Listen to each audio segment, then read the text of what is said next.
Hello people, welcome back to the Blind Press YouTube channel, and it is time for our watch party, as we say, and we are going to look for the Liberal leadership debate right now, and I'm gonna jump onto CTV because that's where it's gonna be,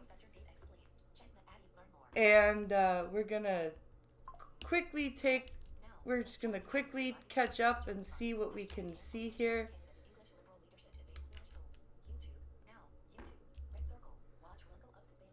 No, we're not gonna do that. I wonder if it's on CTV's YouTube channel, because I tried looking for it on CPAC and it's not there. Or I tried searching for it. Let's see. I don't want to waste too much time. I want to catch up. And I want to. Nope. They don't have it. They don't have it. That sucks.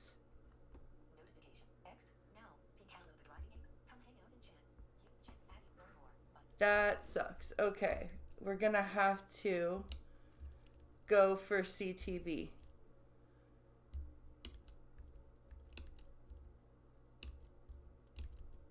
And they probably won't hit me, because it's CTV. So let's see here. What?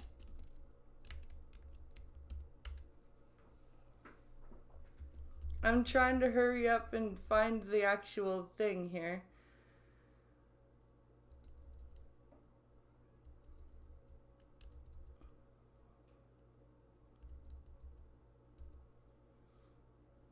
Liberal leadership candidates.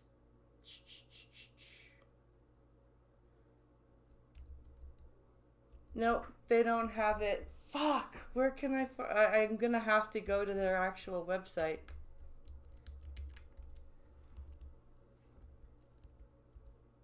No, I'm not signing up. Fuck you.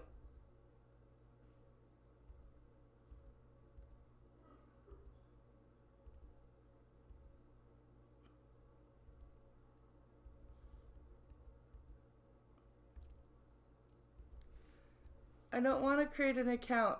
I just CTV News. Yes. That's what I want. Be able to build systems, work with the government, and make it work for all Canadians. Now, I recognize that we're living in challenging times, but having said that, I'm very optimistic about our future. Yes, I believe in Canadians and I believe in Canada, and with my plan, I'm certain we'll reach our full potential. I'm going to focus on 3 priorities. Number one, I want to build a strong and resilient economy that we all benefit from. Number 2, I want to improve our healthcare system so that it becomes the best healthcare system in the world. The link. And it's not going to cost more money, it's going to save money. And 3, I want to modernize the federal government such that it becomes much more efficacious, better at delivering services to our Canadian citizens. Together, we will build a proud and prosperous Canada for all Canadians. Together, we will build a proud Mr. Bayless, thank you kindly for that. Ms. Gould, your 90 seconds starts right now. Mr. Bayless, thank you kindly for that. Ms. Gould, your 90 seconds starts right now. Meeting the moment. Also, don't That's why we're here tonight. Hold on. Growing up in a middle-class family in Burlington, Ontario, and now having 2 kids of my own, I can do this faster. I get what Canadians are going We're not doing through. a million clicks. Worrying about You were how listening to to the right afford thing. to keep gas in the tank, You just didn't or have whether the you'll be right- able to retire. You just don't have the I right know video it feed hasn't up. been Okay. easy as we face serious challenges to our sovereignty. Don't worry. You're But just these challenges also present screw it us up with left and incredible right. opportunities. I always screw to up unite left our and right. country, defend our economy, and protect our values from the threats we are facing from south of the border and our own little version of Trump here at home. silly monkey you. I got into politics to do good things for Canadians. And with a decade of experience, I know how to get that done. I hate I am the so Streamlabs proud version. to be Canadian, especially right now. The flower makes you happy. Oh, good. No, that's good. The though. moment. That's what you want. And tonight, each of us on this stage need to meet It the even moment. sings. Tonight, I am going to raise the tough questions we need to confront as Liberals, have an honest conversation about where we stand on the big issues we face as Canadians, and present a clear plan for the future of this country. If we do not do that, we will lose the next election. Our opponents may wish that Canada is broken, but we know as Liberals, this is a great country. Oh no, Now is the Streamlabs. time. I hate this. I am the leader we need, and together we can build the Canada we want. And I I'm really asking you hope that to I'll join be me. able to do this with the Braille display. You won't Ms. be. Freeland, you're up next. A few weeks ago in Saskatoon, didn't work. I met a Oh, named Ari. wonderful technical She asked me, difficulties. Can you stop? I wish I had known this and was going to invading happen. Canada? I would have taken care Ari of is this. a smart girl. But I did not know. she's I did not asking the know. right Here we question. go with this. I'm running Now to be we leader are of the watching Liberal show. Party Here you and are, the next Prime little. Minister of Canada. Thank you. Goodbye. Because Goodbye. Trump is posing the gravest challenge our country has faced since the Second World War. He's threatening us with economic warfare. Oh, it's Christian not new. Freeland. Oh God. Last time, he threatened to rip up NAFTA, and he imposed tariffs on our steel and aluminum. No, it's I Frank fought back. Bayless. And I won. This I time, won. Trump's threats I are won. even Yes, worse. I'm sure you did. He wants to Christian. make us the 51st state. Trump is unleashed and empowered. As So your Prime this is- Minister, This I will is what be it's gonna too. be, huh? I have the experience, the plan, and the guts to stand up to Trump, to tell him that Canada is not for sale.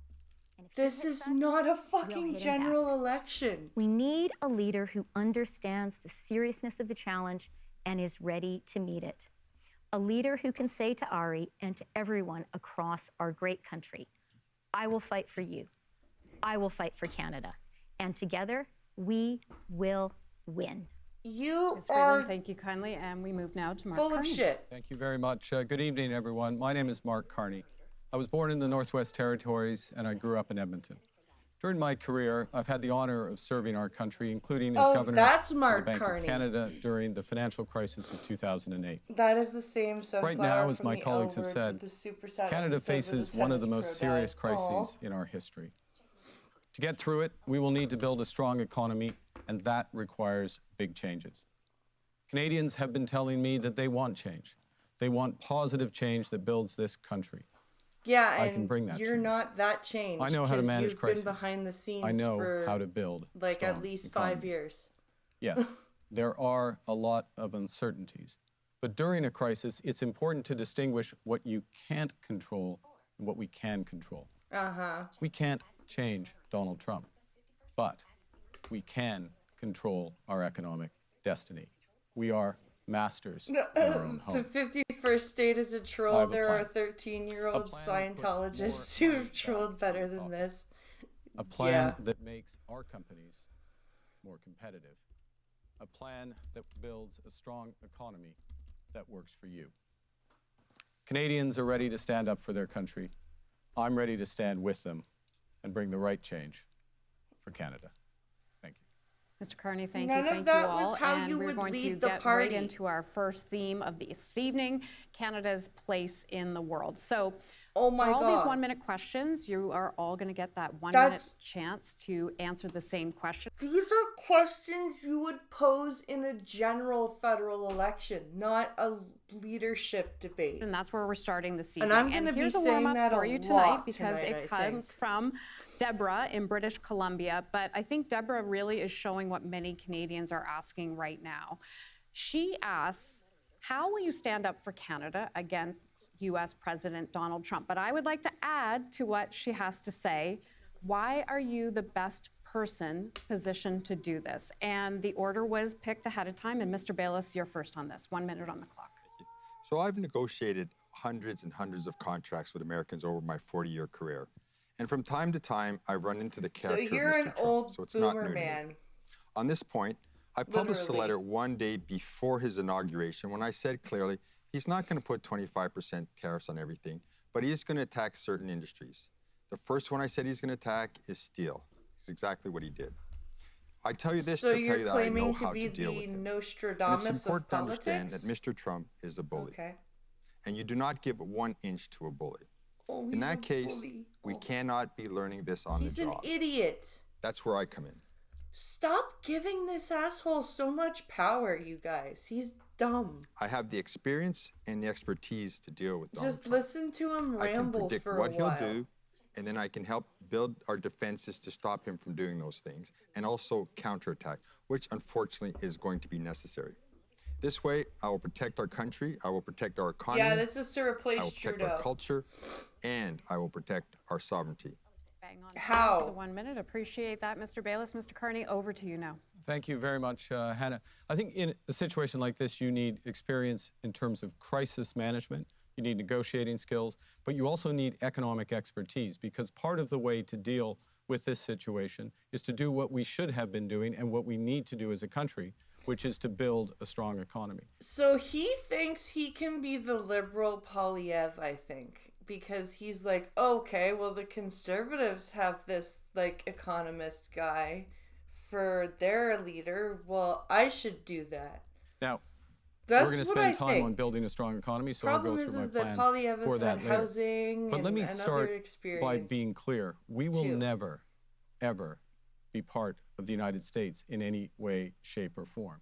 We have to recognize Oh that the my Donald God, Trump you of today guys. is different than the Donald Trump of several years ago.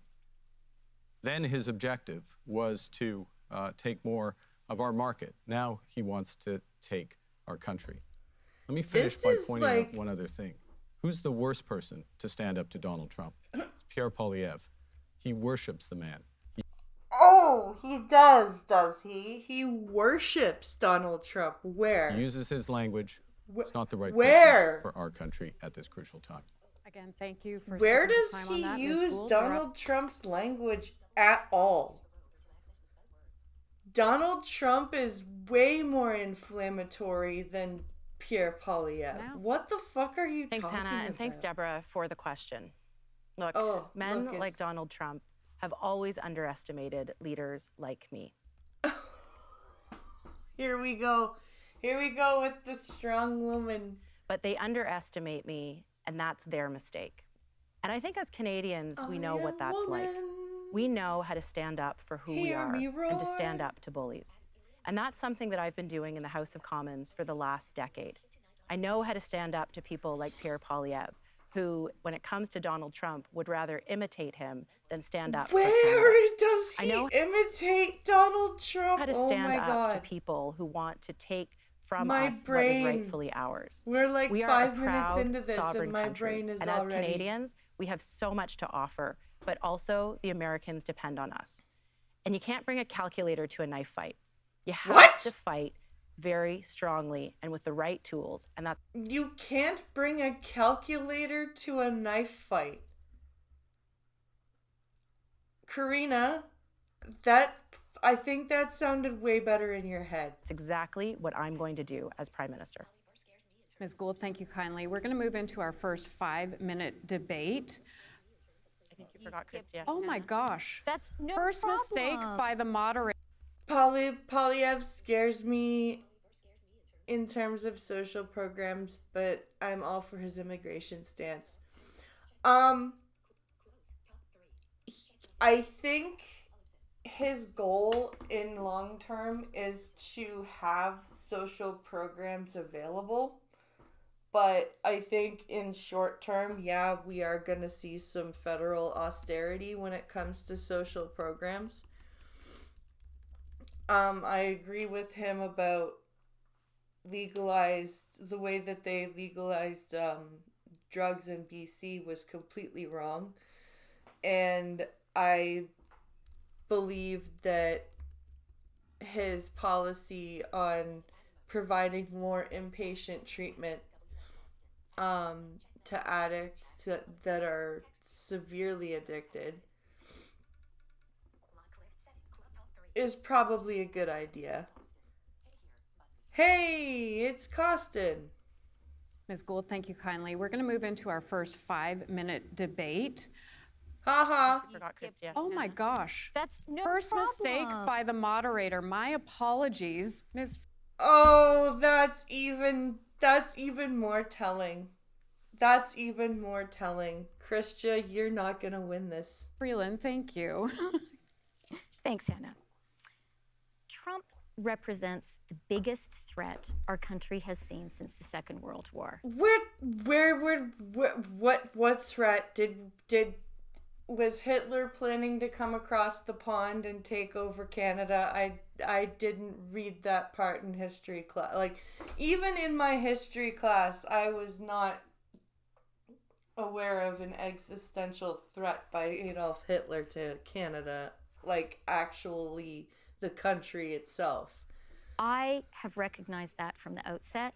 I've built my campaign on a plan to answer that threat.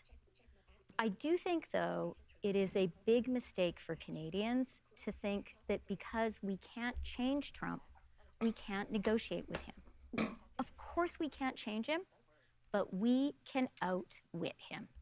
Oh my God. You guys are totally missing the mark here. You're like, I'm the best leader to take on Trump.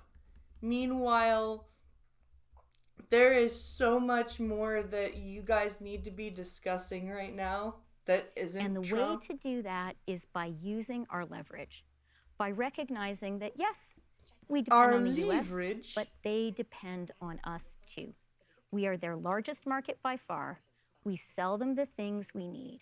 A smart, The tough biggest threat to negotiator Canada who stands is up the to Trump party can that left us activate in this those in this Americans who position. need us, Yep. get them to lobby him. That's how we get a win-win outcome. That's how Canada wins. Yes, lobby Trump. Get the Americans on board to lobby Trump. Yeah, because Trump will listen to lobbyists. And now we will move into that first 5-minute debate. Thank you for pointing that out.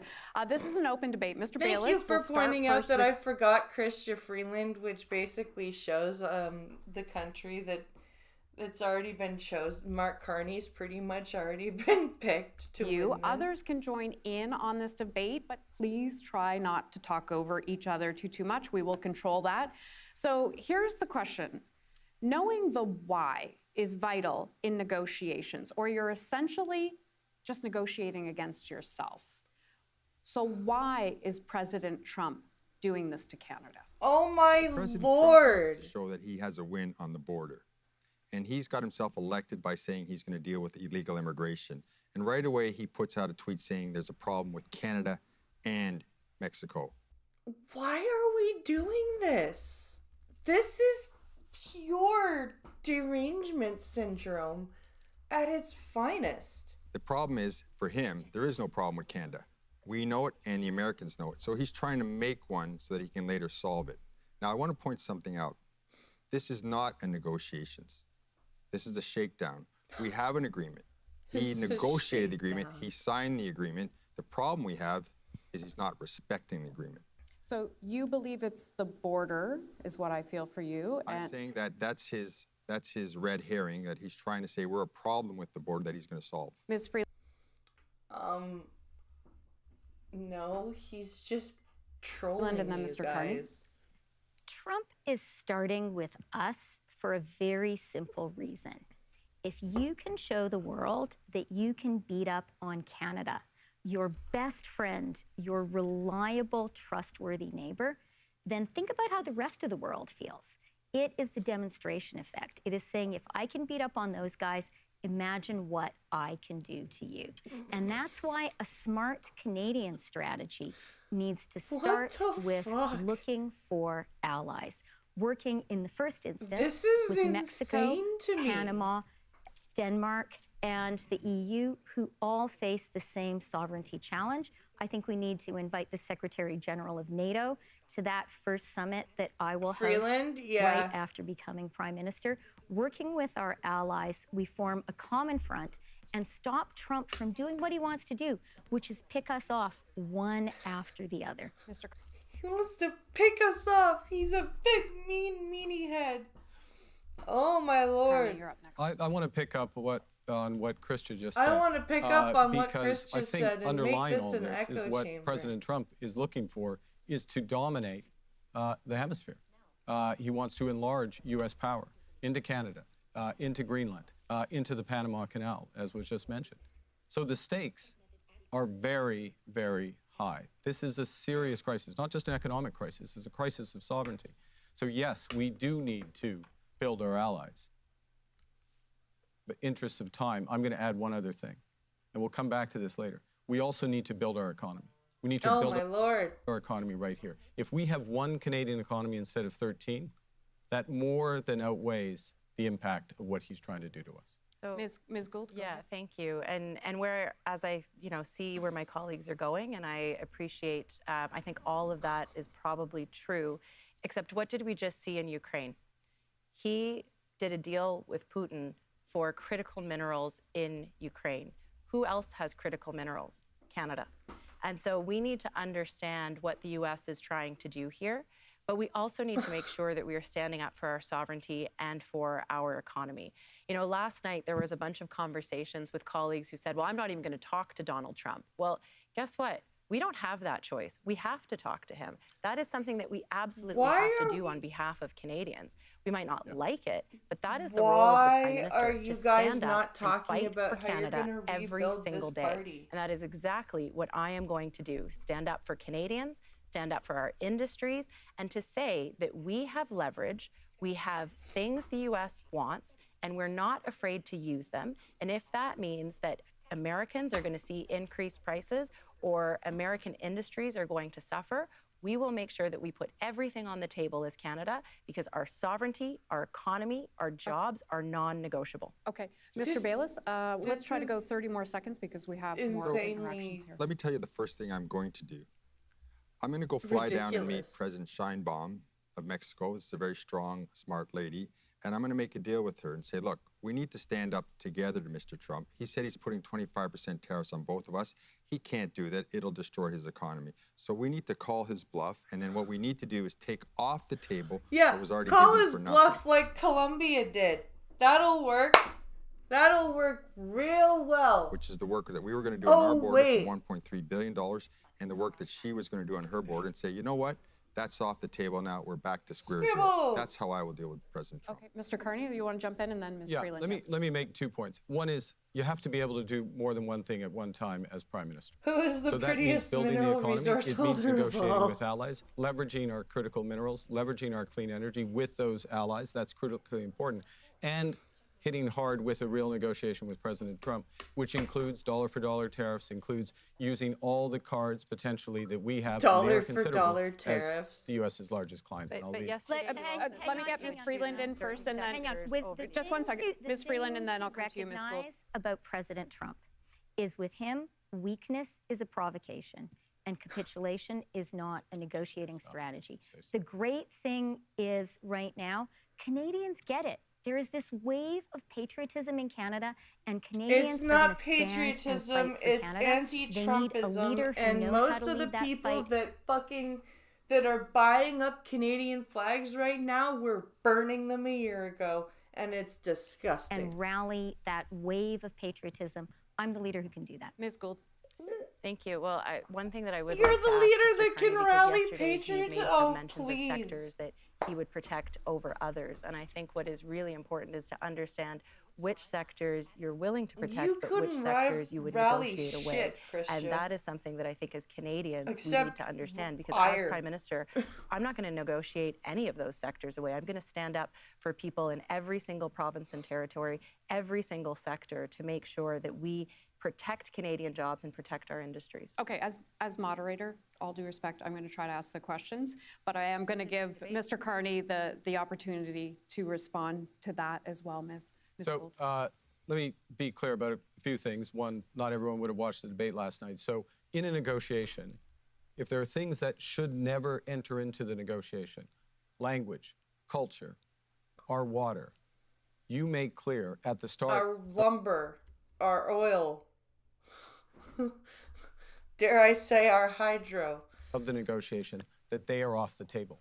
Second thing is that the other aspects, for example, our auto sector, I'll give an example, which is intimately and interconnected with the United States. We're going to negotiate around maintaining a good deal for our auto sector. But that is not the same as accepting a bad deal, Karina. Well, actually, when it comes to the auto sector, 10 seconds in the previous NAFTA negotiation, we got a better deal than we had before. We changed the rules of origin for car parts that it gave an advantage to high-wage Canadian workers. That's the kind of approach we need to take. Ms. Gould, do you want 10 seconds before we move on? No, I'm okay. Okay, we are going to move on then. Thank you. That was a great, fulsome debate. We're going to move on. That was a great, wholesome debate, because everybody in here is basically sucking each other's dicks instead of actually having a leadership debate. To the next This section is not a where it's debate. a 1-minute response for this question. So Donald Trump said again yesterday, I'm sure we all know, the 25% tariffs are coming on March the 4th. Exactly. Only days later, one of you will We buy become the from prime Amazon minister still. of this country. What is your first move? And again, this was drawn ahead of time. And Mr. Bayless, your start.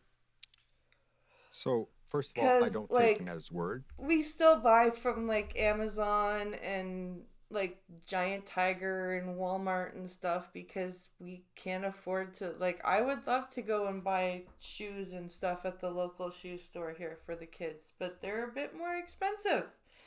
So I don't. He said March 4th, but I would expect him to hit us beforehand, and I expect him to hit us again.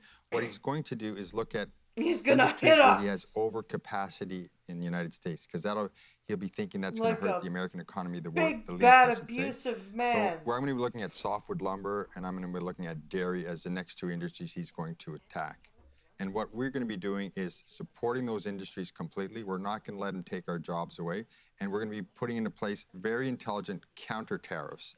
And then we're going to be waiting. And we're going to be waiting. Because he's not going to stop until he gets the lesson that he can't get away with this. Then what I am going to do is, as I said, I will go He can't get down and away meet with this. He can't. and Scheinbaum of Mexico, come together with her and say, listen, let's hold the fort together. Let's call him on his 25% tariff bluff. Let's just call it. Tell him. Yeah, because when Colombia called it, he totally didn't jack it up in an insane amount. Do it. And let's take everything that he already took from us off the table. Mr. Bayless, thank you. Ms. Freeland, you're up next. And again, days later, it's you that becomes prime minister. What is your first move? My first move is dollar for dollar retaliation. And let me be very clear with President Trump. If I am prime minister, I will not flinch. We will retaliate. If you hit us, we will hit back. Oh my God, the language they're using. We will, if you hit us, we will hit back. What the fuck? What the fuck? And he knows what kind of, first of all, what kind of journalist you were. And also what kind of politician you are. But our retaliation will be a lot smarter than their dumb tariffs. And it's the Wall Street Journal, usually a supporter of Trump, that described this Trump effort as dumb. Canada, by She contrast, told a story at the French debate? Yeah, I sent you the link. Okay. But apparently at the French debate, she told a story about a little girl who asked her to defeat the evil Trump man. And she said it in French, which is funnier. is going to be smart. We are going to have a targeted retaliation that exerts maximum pain in the U.S. and does minimum harm to us. We're going to hit Trump's best friends. I will impose a 100% We're gonna tariff hit on Tesla. Trump's best friends. Oh my God. Why? Why is this happening right now? You know they're going to hold up Parliament for 4 years talking about Orange Man bad, right? Yeah. But this is even worse. Because this is the shit I would expect to hear in a general election. Oh, this is just the tip of the iceberg. It's going to get 1,000 times worse. Oh yeah. Teslas. I'm going to hit Wisconsin dairy. Oh, general election? Yeah, is gonna... I do.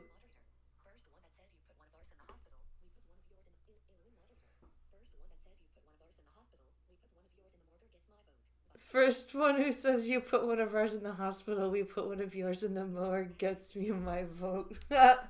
I'm going to hit Florida orange juice. And you are going to I'm going to hit Florida orange juice. Why? Why? Because DeSantis is the governor of Florida? You're going to see people like the American Farm Bureau complaining about the Canadian potash they need that costs more. And that reaction, that pain, will cause Trump ultimately to back down. Just like No, it won't. No, it won't, you idiot. He'll just get more and more boisterous, and he'll just tear up the shit out of us. Did last time. Ms. Gould, you're up next. Only days later, you become Prime Minister. What's your first move? My very first move is to call a meeting with the Council of the Federation and bring the premiers together to make sure that we share our plan for Canada, because this is every single province and territory, every business leader in our country, every union leader, every single Canadian, and then to share the plan with the entire country, because Canadians deserve to know what we are doing. Absolutely, we retaliate against Donald Trump. We do a major Team Canada approach in the United States, where we engage with American leaders, but also American citizens, because it is American citizens who are going to feel the impact of these tariffs, and we need to let them know that this is not Canada's decision. This is the decision of the United States, and I'm going to call on Canadians to stop going to Florida, to stop buying Florida orange juice, because that's a $50 billion economy in that state alone. Canadians matter to the United States. Ms. Gould, thank you kindly. Mr. Carney, days thank later, you kindly. You become Prime Minister. Come on, the CTV moderators are so... This is so frustrating. Well, I'll pick up on a few things. First, entirely agree with what Karina just said. First item, I would call it a First Ministers meeting as opposed to Council of Federations. How are people supposed to vote for you guys if you're all agreeing on everything and nobody has a different position on anything? Secondly, entirely agree with Christian. Dollar for dollar tariffs, maximum impact on the United States. That's true. This is very true. It is all formality. And it's sad because I think Christian knows it.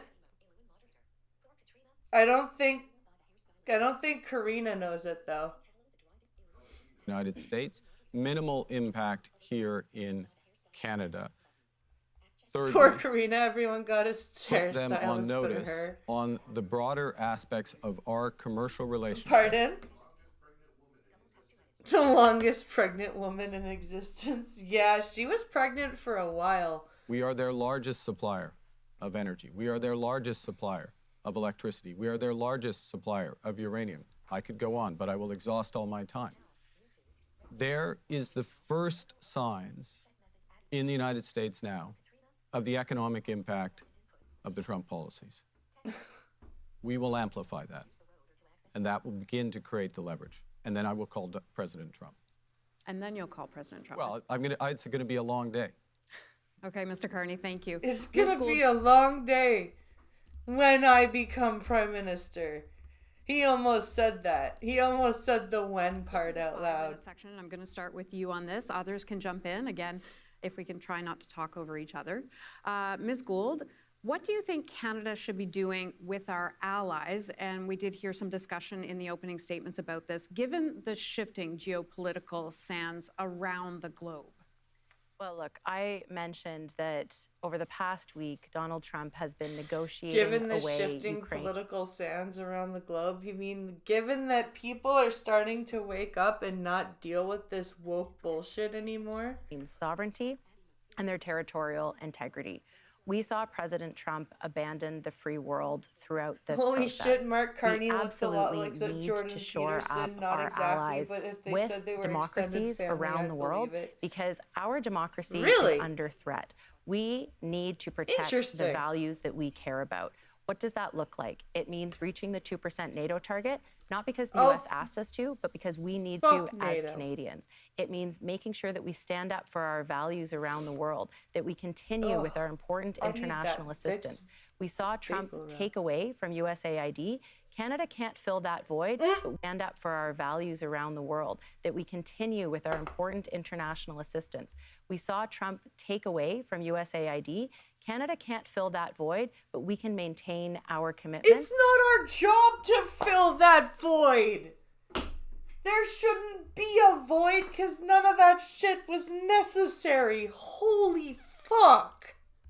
And it means making sure that we live our values on a daily basis on the international scene. I will not. The world needs Canada, and Canada will be there for the world. Ms. Freeland? Open that bottle. It's a great question because what is different about this unleashed and empowered President Trump is he is clearly threatening our sovereignty, and we need to respond.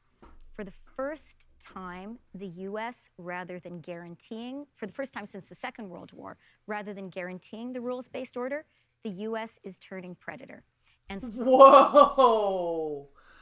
Whoa! Strong words from Chrystia Freeland. Stupid words, but strong words. So what Canada needs to do is work closely with our democratic allies, our military allies. I've been foreign minister. I know how to do that. That's why I would start with our Nordic partners, specifically Denmark, which is also being threatened, and our European NATO allies. I would be sure that France and Britain were there, who possess nuclear weapons, and I would be working urgently with those partners to build a closer security relationship that guarantees our security in a time when the United States... You would what now? With what? Who have what? Denmark, which is also being threatened, and our European NATO allies. I would be sure that France and Britain were there, who possess nuclear weapons, and I would be working urgently with those partners to build a closer security relationship that guarantees our security in a time when the United States can be a threat. And I would also, crucially, reach out to our Asian democratic partners, Japan, South Korea, Australia. They need to be part of the conversation too. I didn't know Australia was Asian. She did include Australia in her list of Asian partners, right? Japan, South Korea, Australia. They need to be part of the conversation. Okay, yeah, she did. She listed... okay. Well, they are. Australia is Asian? No, that's an Asian partner. Conversation too. We need to be ready for a world where the U.S. is not the leader of the free world anymore. Canada can be and must be a leader in building this new order. Our allies are looking to us, and if we do this, we'll make ourselves safer as well. Mr. Bailey. So she's like going all out and saying that Trump is going to cause the U.S. to fall and no longer be the leader of the free world, and it's up to Canada to take that position, not while you guys are in charge. Mr. Bayless. Thank you. So we're in a lucky position in the sense that we don't have Trump bullets. has targeted That's a good point. Many other countries, European Union, we've talked about the other ones as well. So we can use this to our advantage. Now we can say to them, let's get together and target Donald Trump and target some of his industries. I'll give you an example. So Boeing Airlines, they have to sell planes all around the world, and they have competitors that can also compete with them and sell planes. We can buy from Embraer, we can buy from Airbus and that. So we should get together with them and say, look, why do we want to buy from Airbus? Boeing. The Canadian government should also do this. Under the same guise that he's using to impose these tariffs on us, we should say, you know what? It's an emergency situation, and we got to relook at our defense spending, where we're buying planes from the United States. We're buying all kinds of defense industry products from the United States. And you know what? We're going to put them on hold for now, and if this continues for a couple more weeks, we're going to cancel them. And where do you plan on buying them from, if not from the United States? Anyone? Any suggestions? start this process, other people follow us, it will hit them exactly where it hurts. Mr. Carney. Well, it's interesting. I was asked a question a few weeks ago. I was in Amherst, Nova Scotia, and I was asked a question by some British Yeah, journalists. you're not wrong there. Elwyn, they're one bad breakup from the UN away from the zombie apocalypse. Yeah, they're not. They're About whether the UK and Europe could avoid. If they ban SSRIs and shit like RFK wants to do, that would suck. The impact of President Trump. And I said, good luck with that. Journalists about whether the UK and Europe could avoid the impact of President Trump. And I said, good luck with that. Now they're beginning to see the impact. We've seen it through Ukraine and elsewhere. So there is an opportunity, in fact, a necessity, an imperative here, for us to work with like-minded countries on the new security architecture. Yes, we have to step up for our contribution. How we protect our Arctic, which is under threat not just now from the Russians and the Chinese, but from potential U.S. incursions. Holy shit. Serious issue. We have to work on our, I'll call it The our data fear architecture, baiting how we're is going to handle real. artificial intelligence. Last point, because a lot of people want to come in. Yep. We need to leverage all of our assets from critical minerals to clean energy and well beyond to harden those partnerships in Europe and in Asia with like-minded. Ms. Gould. Thank you, Hannah, and thank you to my colleagues, I think, for some very interesting ideas. Mark, you talked about reaching NATO targets, but of all of us on stage, you plan to reach those not until 2030, but the imperative to do that is now. Isn't that the deadline? You talked about the fact that the Arctic is under 2030? threat. We don't have time to wait for this. We have to actually make sure that we are investing here in Canada, reaching With those targets, because what our country, our money? sovereignty is under threat, and we are in a new world. And so the What time to money make are those we going investments to is now. be I investing? do have a question about the targets coming up, so we will get to that. And just finally on this topic, Ms. Freeland. I do believe we need to hit 2% by 2027, and we need to be focused on spending the money here in Canada with Canadian companies. Again, how are we going to meet that target, like, without bankrupting everybody? But I want to be sharing a message from all of us directly with President Trump. Oh, God. What you are hearing from the Liberal Party of Canada is our sovereignty is not negotiable. Canada is not for sale. We are going to stand with all Canadians and not become the 51st state. And Pierre Poilievre wants to imitate you, but we are going to defeat him, and together we're going to fight for Canada. We're gonna not only defeat Big Bad Poilievre, but then we're coming for you, Trump. Poilievre is just a mini boss, and we're gonna take him out. And then we're coming for you, Big Bad Boss. Oh my God. So guess what? That question's coming up right now, Ms. Gould, so we can follow up. This Mr. is Carney, I'll give you pathetic. the opportunity, because today the British Prime Minister Keir Starmer announced 2.5% of their GDP for defense spending by 2027. The U.S. wants to fuck off from the Everybody has WHO. spoken about boosting RFK our wants own to ban GDP childhood in vaccines. different years, so Yeah. we'll clarify with you. Would you do the same? 2.5% by 2027. Well, look, the first thing, we're starting from a different position than the UK is. But it also goes to the heart of what we're trying to accomplish. I think this goes to a fundamental point about how to manage government. The outcome here is securing Canada to protect Canadians. Now, I was born in the Arctic. No shit. Securing Canada to protect Canadians? I thought we would be securing Canada to protect Americans. Oh my Lord. Canada to protect Canadians. Now, I was born in the Arctic, born in the Northwest Territories. I know it well. I know the imperative. Oh, good for you. The imperative in the Arctic You're is a to have good at old least northern 2 boy. new bases in the Arctic, probably Tuktoyaktuk and Inuktitut. We need to build out on NORAD. We need to build out cyber capabilities. We need to build out our frontier. The core point, I will spend Well, I know defense what the dollars punchline on in TikTok Canada, is going to be not the 80% that this tomorrow. government has spent When in the United Canada States is up until angry. now. 80% of capital defense dollars have gone to the United States. I will spend them in Canada, and I will spend them as rapidly as possible to secure for Canadians. Like, this is the biggest, longest drawn-out verbal temper tantrum I think I've ever had the displeasure of witnessing. But that is a management thing. It's not an arbitrary target. Ms. Gould makes a good point, though. You had mentioned, I think, 2030. I said by 2030. Carney had to walk walk to to school uphill that we will do both faster ways. if Yep. we can deploy it faster in He Canada. sure This did. is a management point. This is a core point about delivering security. You know what's really funny? And that My is the kids issue. actually do have Not to just walk pushing money uphill out the both door. ways to 1 minute school for you, or Ms. to and from school. I think what it because is about there are hills is going up and will down. and a plan and commitment to Both defend our ways. country.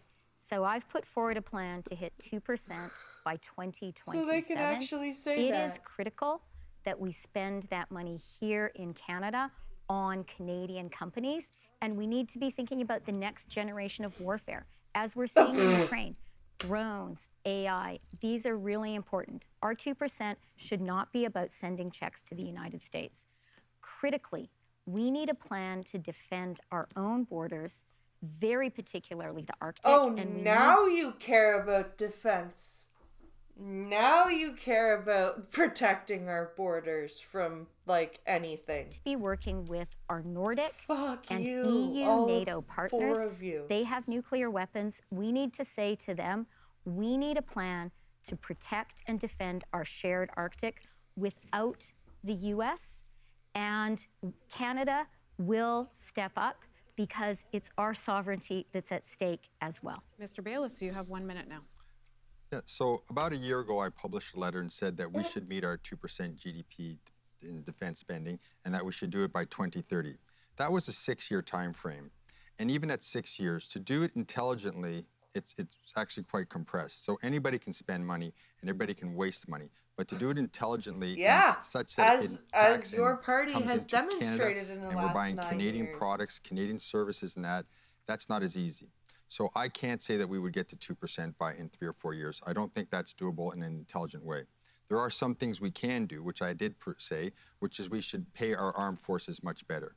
We're not doing that. We You need think? to raise their pays, raise their benefits. Then I proposed something called CARD, which is the Canadian Agency for Advanced Research in Defense. And this is taking something that the Americans do, and they have their program called DARPA. So I'm copying that program where they invest You want to copy DARPA? in research and development Why? in Canadian companies. They develop something, now we see it's working, then we can procure it. So I want to make the spending, but it won't happen that Hello, fast. Spittlebuggies. Ms. Gould, now over to you. Thank you, Hannah. So, I mean, I think you hear from all of us that we want to increase our defense spending. It's just a matter of who's going to do it in the timely way that we need to do it. And I'm committed to doing it by 2027. And there are 2 ways that we can do this. First, by increasing the salaries of our Canadian Armed Forces. We do not pay our military personnel a sufficient wage in this country, and they are there for us You also when don't we give need your them most. veterans And so well, we need good to enough pay them benefits. more. That's something that I would do immediately as Prime Minister. Second, what can we do? You know, Mr. Carney talked about military procurement, but our military procurement isn't working. We have a lot of orders on the docket. We need a procurement czar to get those orders moving. And while I entirely agree with a Made in Canada solution, we need to ensure Why that our are we troops have the creating equipment, another the czar? tools, and the resources We haven't that they had a need czar to ever, fight and now protect Trump us has here at home czars, around the and world. Okay, we this need isn't a czars. debate period, but I do see everybody What? wants to jump in. Ms. Freeland and then Mr. Carney. Why? I just want to push back against the idea that managerial or technocratic obstacles should get in the way of defending Canada. We really need to act with the fierce urgency of now. We need to recognize President Trump has said dozens of times he wants us to be the 51st state. I don't think any of us wants to be the leader Does who was anybody asleep at the actually wheel and believe didn't that? get Canada defended, did not work with our democratic allies to protect our borders. They want to work with us. It's time for us to step up at home, to urgently reach out to them and There build it a is new with the world step order up again. where democracy and Canadian Just in a sovereignty different is context. protected. Mr. Carney, you're up next. I'm going to associate myself, I'm going to agree with that. The only amendment I'm going to make is, unfortunately, it won't be a world order, It will be a subset of the world order because the number of like-minded countries is much smaller with the U.S. exiting. But I want to make an important point because a huge element of securing Canada is going to be related to information warfare. It's going to be related to cyber. It's going to be related to artificial intelligence. And it's crucial that we're in Montreal. We're in one of the centers of artificial intelligence excellence. There are others in this country. It's crucial that we're building those capabilities on Canadian technologies, to Canadian values, to protect Canadians, because we can't rely on foreign suppliers for them. Should we ever be relying on foreign suppliers for that type of shit? That is one of the new realities that are there. So the natural approach here is gone. And that's what What the fuck is with czars? Those were Russian. So with what Cold War over? Well, it's still stupid that we haven't had a czar in this case. It is retarded. So why does Canada need to copy the U.S. for the first, one of the main priorities I would have in terms of securing Canada. Mr. Bayless, jump in there. Yeah, so I'd like to give you an example of how we can do this intelligently and how we can do it the wrong way. If we try and push tens and tens of billions of dollars out the door within 3 years for government procurement of defense, it's going to be wasted. It's going to be splashed all over the place, and we're not going to get what we need. The program that It's also unobtainable because where the fuck are we supposed to get those extra tens of billions of dollars? Or CARD, Canadian Agency for Advanced Research and Defense. What we would do, I'll give you an example with respect to drones. Right here in Quebec, we have a very strong aerospace industry. So we would give out 5 or 6 research contracts, and none of this, by the way, is subject to our trade agreements, and see who comes up with the best drone. And once we have that, then we can go and say, we're going to buy that from you. But to develop it and get it done like that, that's not going to happen. So if we try to do this too quickly, we're going to be wasting money, and we're going to be wasting an excellent opportunity to build Canadian industry. Ms. Gould. Thank you. I would push back gently on that to say that getting our troops the equipment and the supplies and the tools they need to defend Canada is not wasted money. It's actually imperative for them to defend and protect us in this time. But Mark brought up an interesting point about capabilities here in Canada. And as the Minister of Democratic Institutions, I put in place Canada's first ever and only plan to protect our country from cyber attacks in our democracy. And as part of that, I know that we have one of the premier cybersecurity institutions through the CSE here in Canada. But what we don't have is our own intelligence agency that can work to collect foreign intelligence. Now might be the time that we need to establish those capabilities. We heard earlier today that the Americans had thought about removing Canada from our Five Eye partnership. We rely too much on the Americans for intelligence internationally, and we need to ensure that Canada has the capacity and the capability to protect ourselves, to work with democratic partners, and to ensure more than anything we are protecting Canadians, Canadian industry, and our economy at a time of intense cyber espionage. And this is something that is an important policy. We used to have a robust agency. CSIS used to do actual intelligence. For today in 2025. Ms. Freeland, jump in there.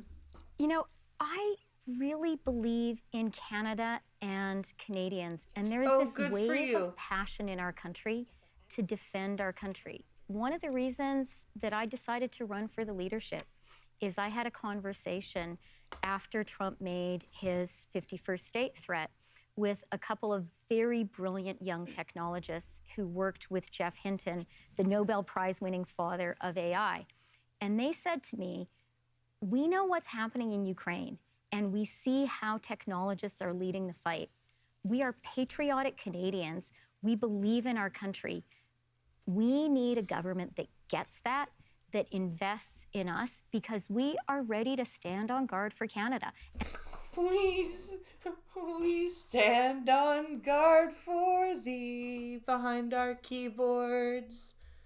And that is the approach we need to take. I think we need to have confidence that Canadians, empowered and led by a government that believes in them, will do this. Mr. Carney. Okay. This is a crucial conversation. And I'm really All the heartened czars by in Russia were killed, so both not setting a precedent the for seriousness, the the title. range of not ideas. really. But I'm going to bring up one related aspect, which Karina just touched on, which is about foreign interference in our democratic institutions. And the responsibility of all politicians, including your democratic institution, particularly leaders of parties, and certainly a prime minister, is to be fully briefed on these issues. Pierre Poilievre hasn't ever bothered to get his security clearance. Oh my God. I've already, during this leadership campaign, filled out my forms. It wasn't that hard to do, I have to say, and put them in, and I fully expect to get it in the near future. This is the kind of irresponsibility at a time when our country is under threat that we cannot afford. We cannot afford a leader like Pierre Poilievre. Mr. Bayless? I'd like to just do two things. First, So this leadership debate is not about how they will fix the Liberal Party. It's about how bad of a person and a leader Poilievre and Trump are. Okay. well, clarification on Ms. Gould. I put out my defense plan before yours, and in it, I made it very clear that I was going to raise salaries, but that's not going to spend tens of millions of dollars. Having said that, what we do need to do is increase enrollment, and that will come by getting better salaries and benefits. And also, there's another area where I'd like to see us step up, where we've really fallen far behind.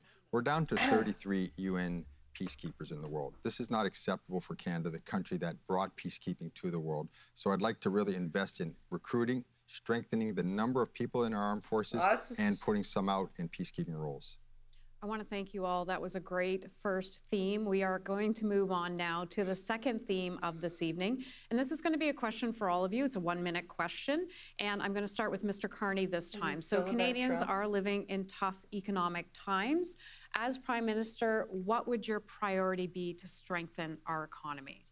Well, I think I'll start my answer by saying this will be one of my top priorities, jointly with these issues that we just touched on, largely with the U.S. and the threats to our security.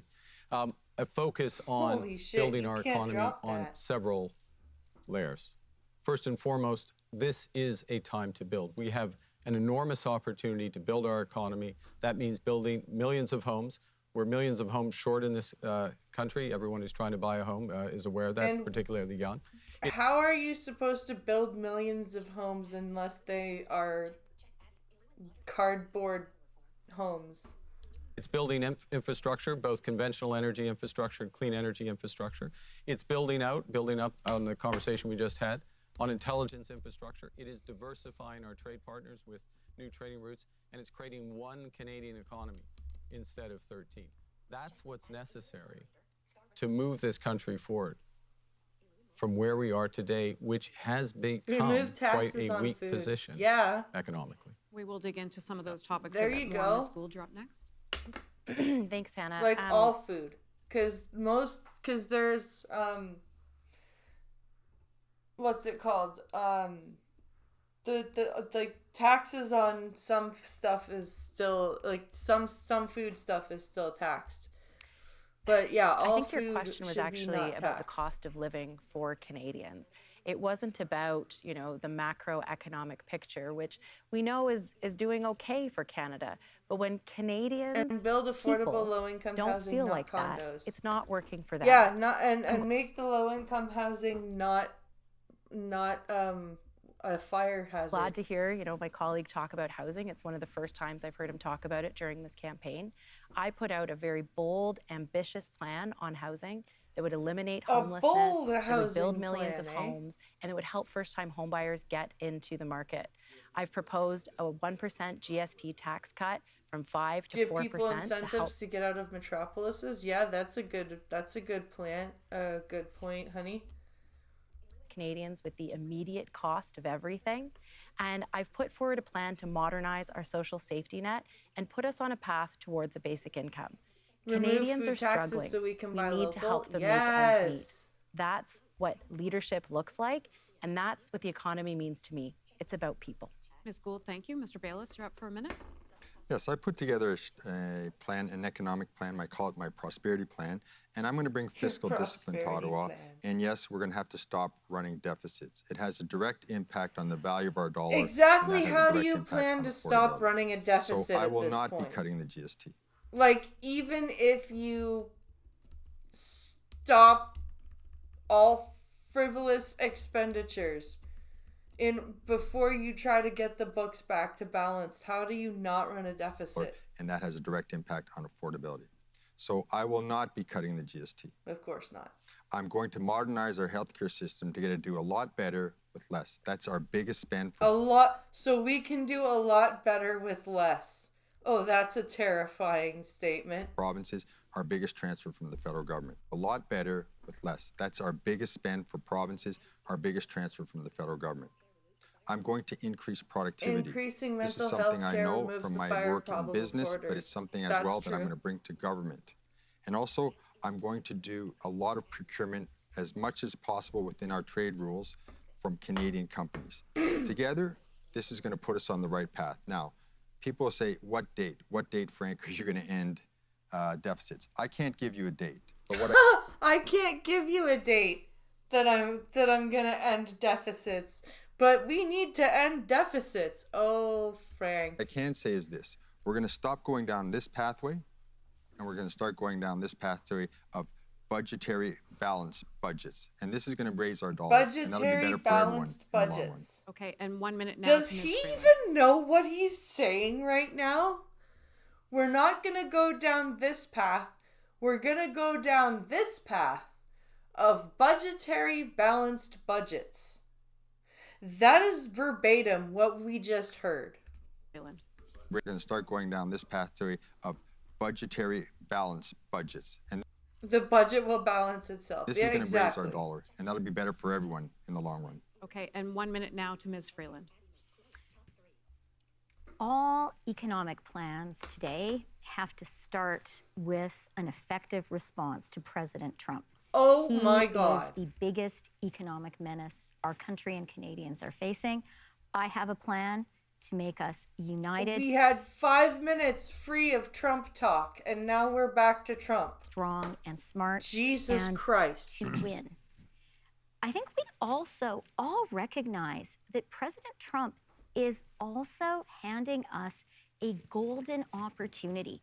Canadians right now really get how wonderful Canada is, and they understand we're under threat.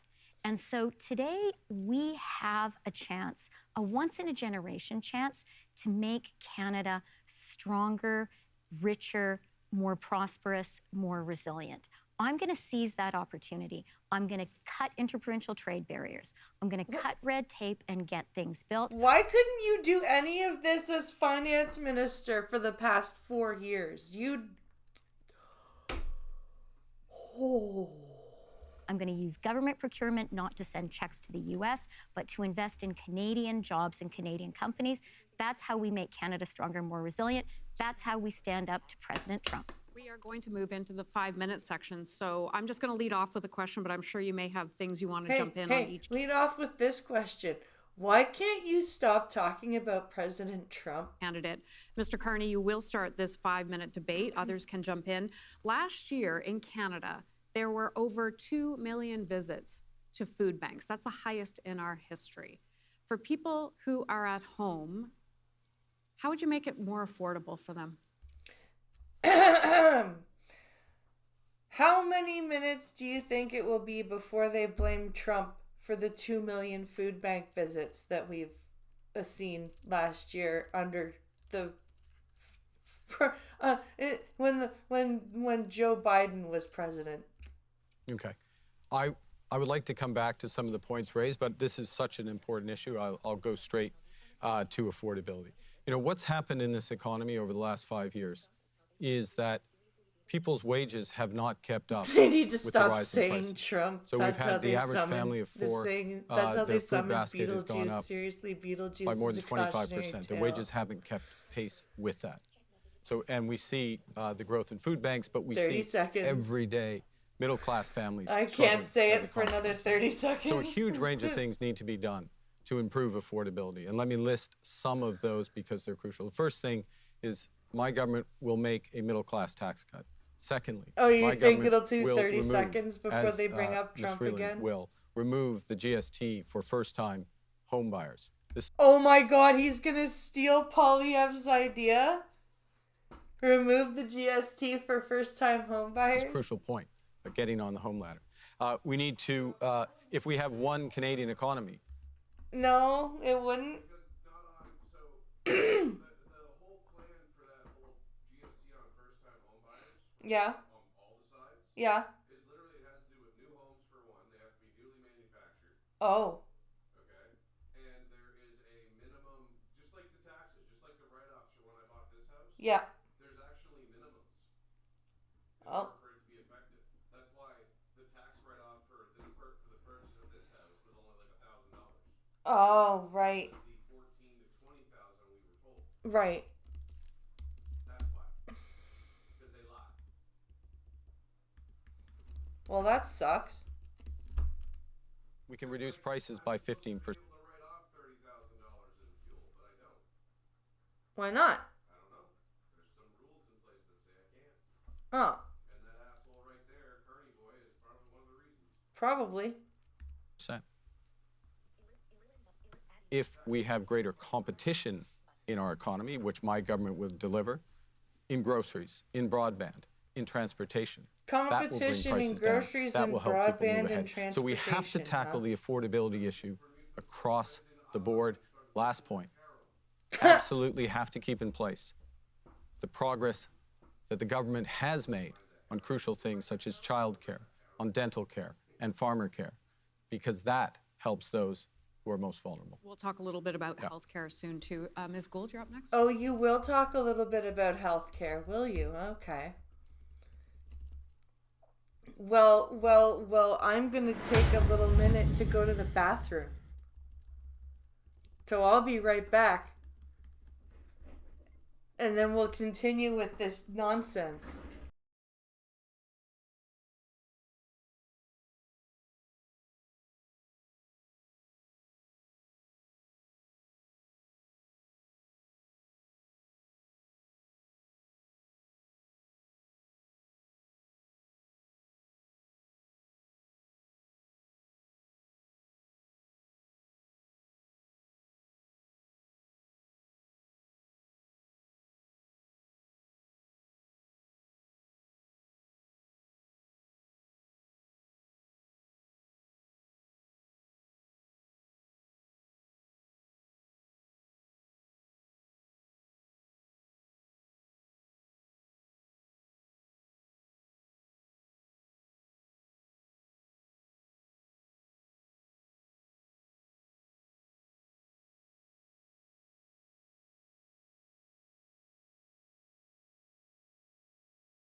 Okay, I'm back.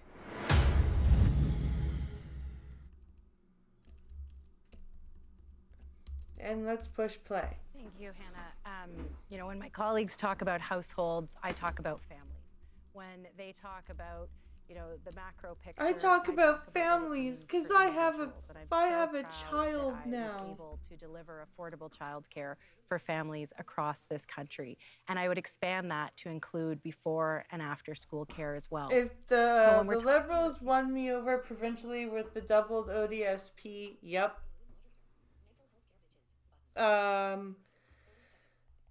But if they federally reform mental health, I'll jump on the bandwagon. Yeah, they won't.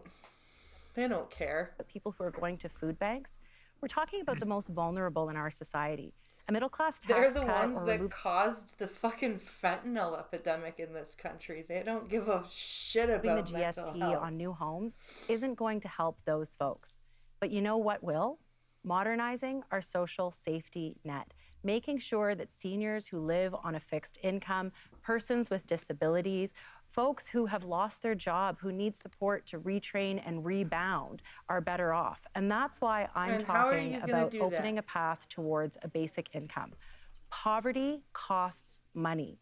That's why we need to work to eliminate homelessness. It's why I would work with provinces and territories to have specific accords to ensure that folks who get into housing can stay stable and that they can enter the workforce and join and be prosperous.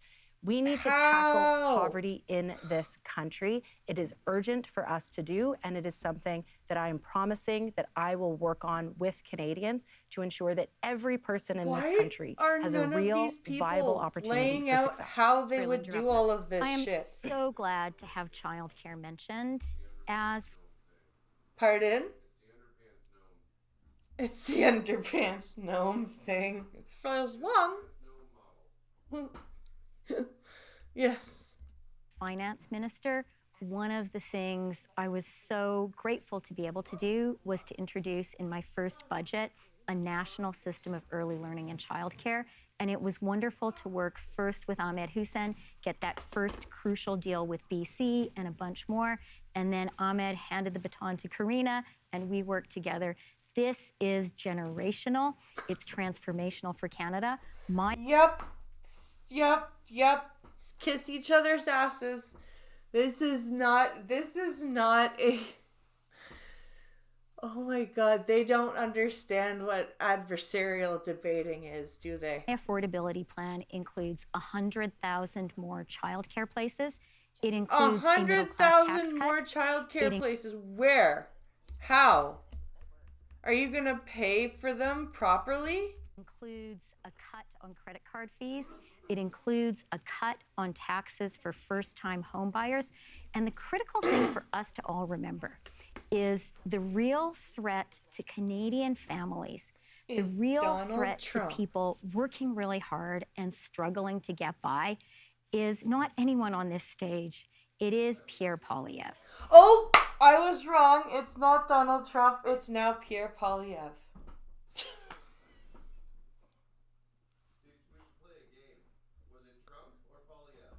Yeah, it's true. Oh my God. I could have flipped a coin. It could have been either one. He will cut. He will bring in a cruel austerity that will hurt Karina's all saying the the people. right things with healthcare and housing, but she needs to say how. That's the problem. Karina Gould is a lot of... She does this in question period too. She talks a lot of general stuff, but has no actual action plan. People in Canada who need the help the most. And that's why I'm proud to be a Liberal, and that's why I'm running to be the next leader of our party. Proud to Mr. Bayless, I'm be trying a to pick up some time here. Liberal. 30 seconds to you, and then I'm going to come over to you, Mr. So you mentioned food banks. I've actually been on the board of directors of a food bank for 11 years. And you'll note that that was over the time that I was a member of parliament. So normally I stepped off all boards because you don't want to politicize them. But the food bank said, Frank, we don't care. We need your help. Please stay on the board. We don't care that you're a politician. We Isn't that a conflict of interest? So I understand this intimately. Now, what tends to happen with politicians, they did it this time. They brought the grocery store owners in and they yelled at them and screamed at them.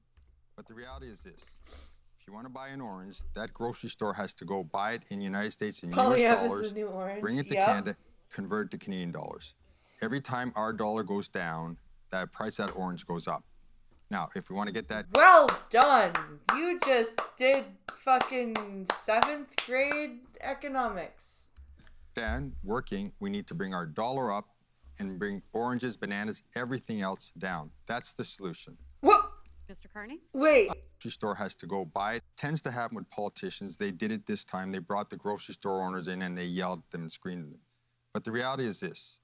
If you want to buy an orange, that grocery store has to go buy it in the United States in US dollars, bring it to Canada, convert it to Canadian dollars. Every time our dollar goes down, that price of that orange goes up. Now, if we want to get that down, working, we need to bring our dollar up and bring oranges, bananas, everything else down. That's the solution. Well, what about everything else in the grocery store that's overpriced, you lunatic? What the fuck? Yeah! What about the fucking local apples that are $7? Or the fucking $9 potatoes? Or the carrots that are $5 for fucking like a bag of 6 carrots. What the fuck? What the fuck? Oh my god. Mr. Carney? I want to be clear, and Canadians feel this. Coffee? Yes. Milk. Yeah. Yep. $7 milk, $3 to $5 bread. Like flour, yep. $20 now for 5 pounds? Holy shit. That's just for all-purpose regular red rose flour. Is that why the muffin mix that I want to get is now almost $10? Yep. And there's another perfect example. Bakery supplies. Stuff like that. That stuff is supposed to be the money savers. And they're actually what are causing the increase. $8 cheese from Elwyn in chat. Yeah. Oh, fuck, that's on sale, too. Yeah, that's on sale. Hell, a bag of French fries. Just your normal 900-gram bag of French fries will now cost you almost $7. Yeah, the normal frozen bag of French fries is like, chicken nuggets, yep. Chicken nuggets are $17 for 22 nuggets. $17 for 22 premium nuggets. Wow. That's for like prime, right? The prime, yeah. As like the compliments box that's 700 grams with like, what was that, 16 pieces? Yeah, about that. How much? 9. 9 for the compliments? That's insane.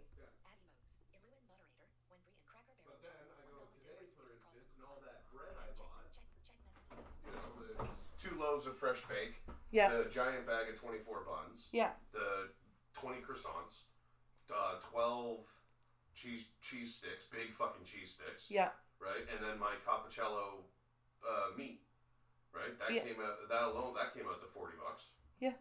When that used to be 20 when we first got together. Well, no, that price hasn't changed. The fresh baked stuff hasn't changed, but that's at Superstore. That's one store that does that. Yeah. And because it's a Loblaws store, it's under the boycott. Yeah. As well, which is another stupid thing. Boycott all U.S. products and boycott Loblaws. Loblaws are the other fucking problem. You know why? You go there for ground beef. It's like $40 now. $6 coffee cream. Yeah, that's fucking for retarded. the creamers that we used to, that I buy on sale. Why do I only buy those things once in a while? I only buy it when it's on sale. Yep. Cereal. Cereal's another stupid one. Like, and then there's the quantities as well. Quantities, the shrinkflation is a thing. As stupid as a statement, as stupid as a phrase as that is, it's a thing. Those tiny jars of peanut butter I get from the dollar store, Yeah, well, they're like $3 or $4. yeah, stop buying those. I told you that already. I gotta buy a big jar when they're on sale. Yeah, but they're never on sale. That's the problem. Well, everything's gonna start going on sale because it's the spring again. Yeah. No, we need money. We need everything. You need income. We need income. We might have to we might have to put a room up, kind of a thing. Yeah. That'd be great if we could find someone, Yeah. a friend for you or something. It would. To be clear about the quote strength of our economy. Our economy over the last 5 Our economy over the last 5 years has been driven by a big increase in the labor force, which was largely because of a surge in immigration. Likely rancid. Oh, for the meat? Yeah. Trying to be controlled. And by our grocery store, I remember once the boys and I went to grab ground beef and they didn't have any out, and the guy went and like ground some fresh stuff for me. And it wasn't stupid expensive. Government spending that grew over 9% year after year after year, twice the rate of growth of our economy. Okay? So our economy was weak before we got to the point of these threats. Yeah. $18 for the meat to make 17 burgers?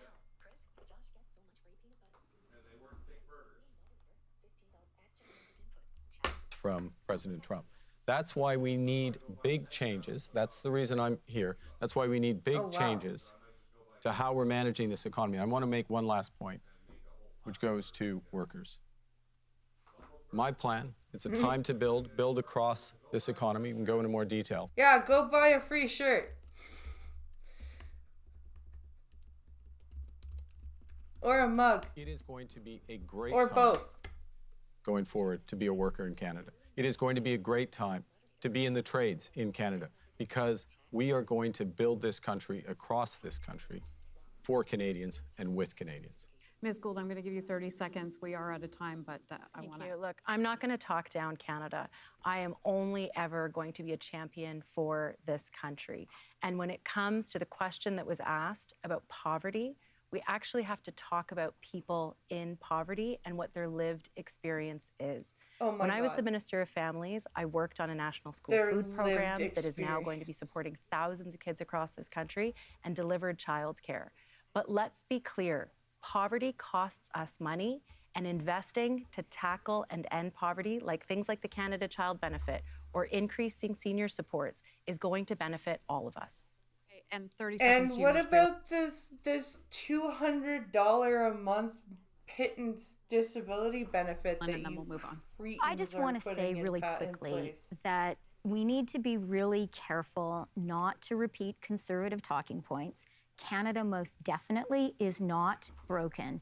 We are a strong, resilient country. Canadians live 4 years longer than Americans, and your median wealth in Canada is higher than in the U.S. Trump is giving us an opportunity to make a strong economy even stronger and more resilient. And I think as Liberals, we have to remember the great legacy of Jean Chrétien and Paul Martin. We are the party that believes... Oh, how very dare you! How very dare you call to name Jean Chrétien and Paul Martin? Those two would spit in your faces. Social policy and economic policy. We know how to deliver jobs and growth, and we know how to support people. We believe in both, and that is the kind of party and that is the kind of government I will lead as Prime Minister. We're going to have one more 1 minute issue, and we can talk about all of the other stuff in that as well. So I'm going to start, this is supposed to be with Ms. Freeland as well on this one because it was previously drawn. As Prime Minister, and we're coming back to what we were talking about when it comes to managing the nation's books. How did you manage the nation's books at this critical time? And of course, you were the former finance minister. Yeah, well, I would start by pushing back very forcefully against conservatives who talk Canada down. Oh my God. They're not talking Canada down. They're pointing out the shit show that it is right now and how they're going to fix it. The reality is Canada has a strong fiscal position. We have a AAA credit rating, and we have the lowest debt and the lowest deficit in the G7. That was important for me to maintain a fiscally responsible position because I know that we have needed to keep our fiscal firepower dry because I saw that Trump was coming. Today, our fiscal firepower. Why is she so inflammatory now? Like, she thinks she's all got this big we need to seize the opportunity that Trump presents us to harness this wave of Canadian patriotism and to build a Canadian economy which is even stronger with more jobs, more investment, more prosperity. And critically, we need to remember that standing up to Trump is the foundation of all economic policies, And first it was there could be some Polyev, pain now we're involved. back the to Trump government again. has to be there to support workers, to support businesses. As Prime Minister, you have my commitment that I'll do that.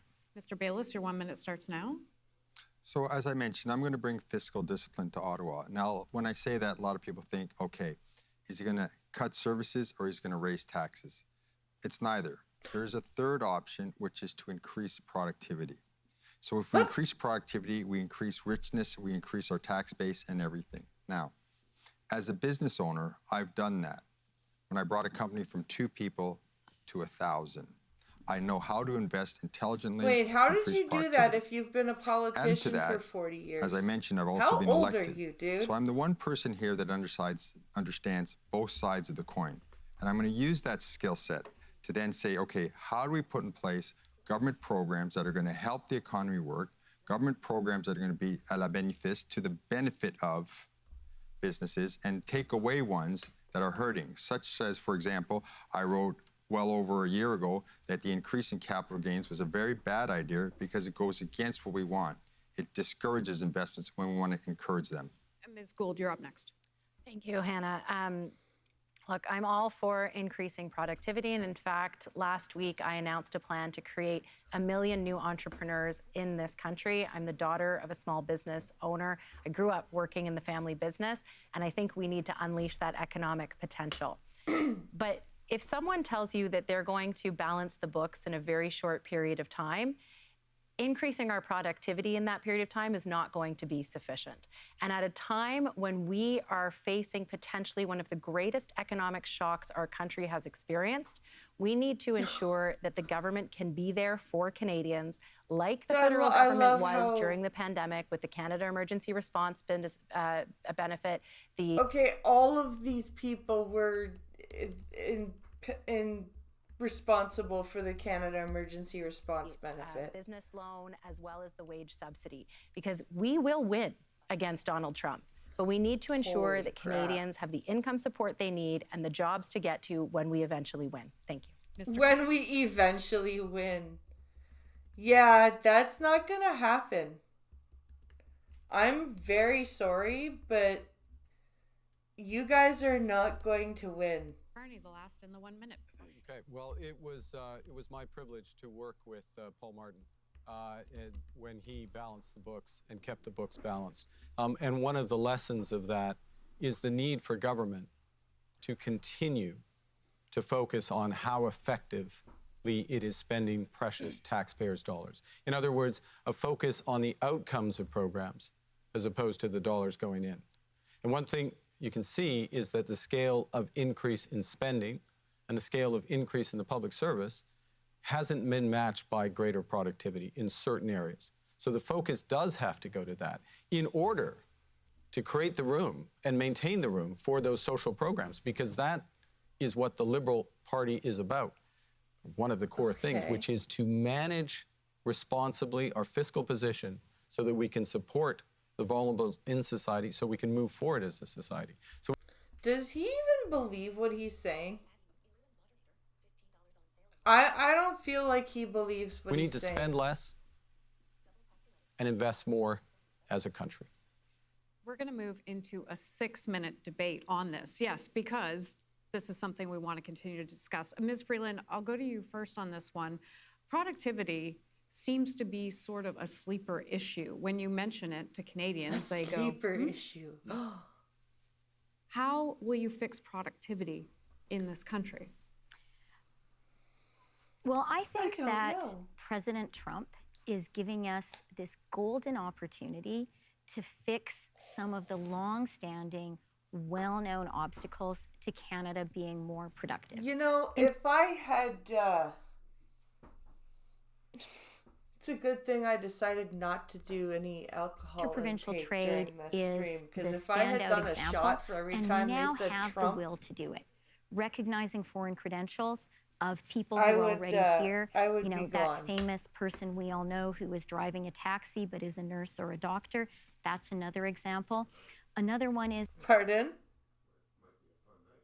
Just cutting red tape to get big projects built. But we're coming to the end of the economic section, and I do want to talk about a part of the economy where there have been huge leaps in productivity, which is central to Canada's resilience and economic strength, particularly as we face up to Donald Trump, and that is rural Canada and our farmers.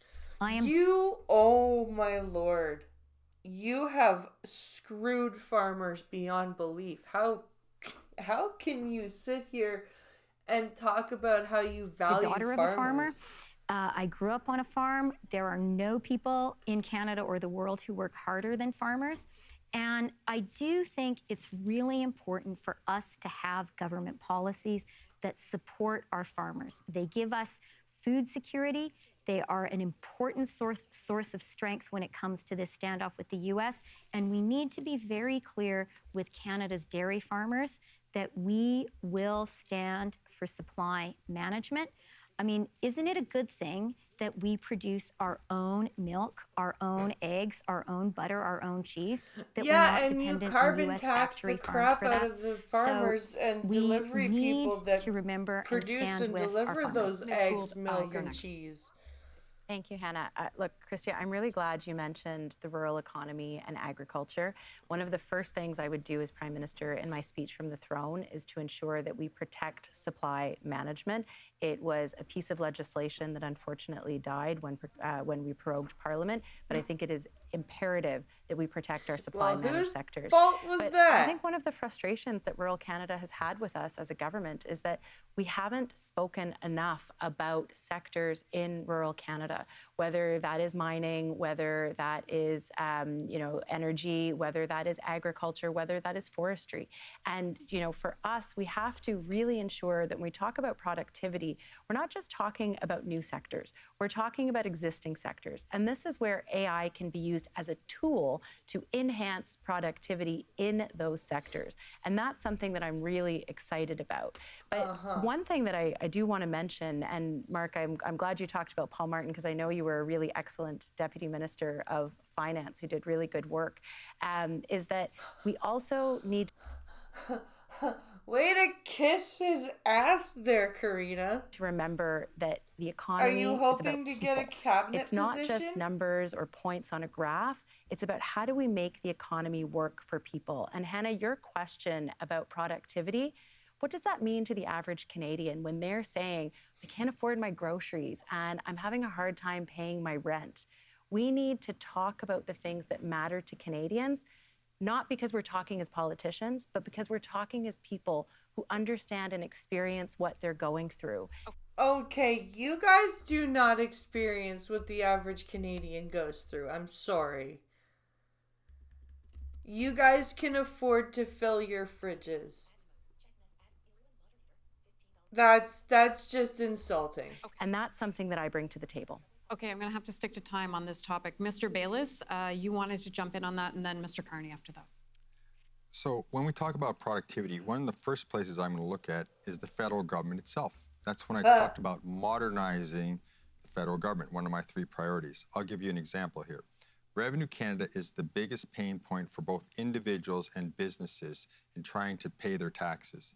This is ridiculous. This is such a waste of time, and that wasted time directly impacts their productivity. So I'm going to fix Revenue Canada. I'm going to get it working the way it should work, because the people that are calling and trying to work with Revenue Canada are good people. They're trying to pay their taxes. So how do you plan on doing that? And how do you plan on cutting down wait times, cutting down sitting on hold for 4 hours? How do you plan on cutting that down? I'm going to build 2 pipelines, 2 gas pipelines to get our great Alberta natural gas to the East Coast and the West Coast. That's going to have a huge impact on our economy. It's going to diversify us away from reliance just on the Americans. And yes, it's going to have a very positive impact on the world's environmental situation, because it'll allow our Asian and our European allies to come off of coal and oil and start using a much cleaner fuel, liquid natural gas, from Alberta. Mark Carney.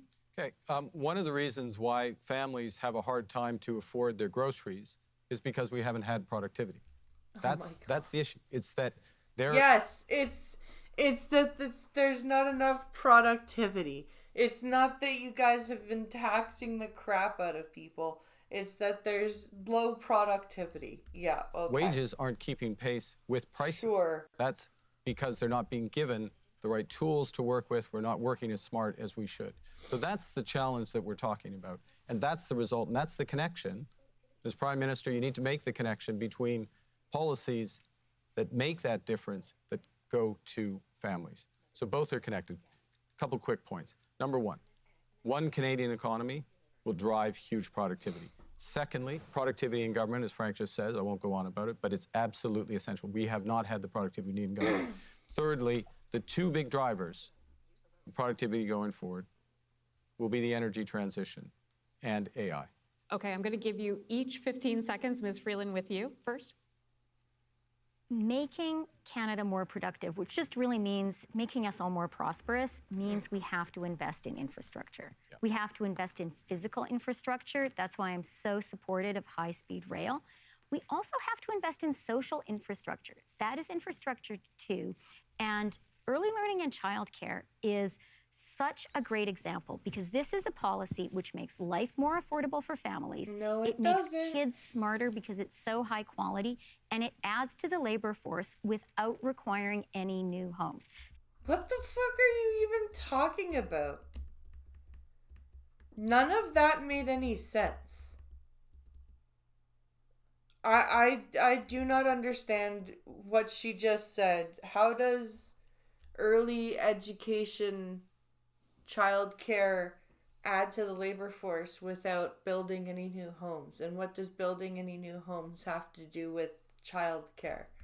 So physical infrastructure, social infrastructure, and we have the national will to really do this because we know we need to be more resilient because we're at this critical moment for our country, facing the need to stand up to Trump and defend our sovereignty and our economy. That was not 15 seconds, but we'll try again. Yeah. Karina Gould, 15 seconds for you, and then I am going to give Mr. Bayless 15 as well.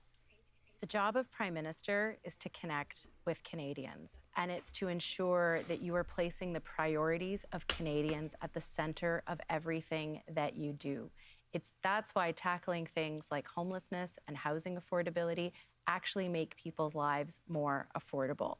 That's the job of being a politician. It's putting the human face on policy. Mr. Bayless, 15 seconds. So with respect to productivity, I'm one of those people that says, what's best practices? Now, one of the leaders in productivity in the world is Ireland, and they have a very clear axiom of belief. Capital gains should be lower because it encourages investments. Whether you're on the right or the left of the spectrum, they all know that. They keep their capital gains tax very low, and that encourages the investments that they need for productivity. Literally 5 seconds, Mr. Carney. This is getting ridiculous. It's time to build. We should support builders, and those are people who take risk for our country. Okay, we are going to move on. Wait, construction work? Oh, I guess they take risks for to the our country, third I theme guess. this evening. I want to thank you for that last one. It was a really good debate. And we're going to start with you, Ms. Gould, on this one. This is a 1 minute, so each of you are going to get 1 minute to respond to this. In 2015, Justin Trudeau swept to power in large part because young Canadians, they liked him, they voted for him, but fast forward to today, that age group is really moving towards the right. Yep. What will you do as Prime Minister to win back the support of that age group? Thanks, Hannah. Well, maybe the debate so far is indicative of why young people are not supporting the Liberals right now, because we're not talking about the issues that matter to them. You think? Or you talk about the issues that matter to them in the most uneducated, insulting way. We talked a little bit about housing, but that's one of the biggest challenges that young people are facing right now. My plan to really supercharge our housing investments, but also to ensure that young people can actually enter the housing market will make a difference in that regard. We're not talking about the cost of living, on how challenging it is to be a young person these days, and the dream of owning a home or having that prosperity that's just not there.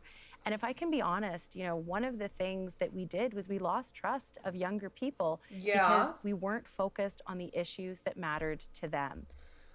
She is trying really hard to be as open and honest as she can be.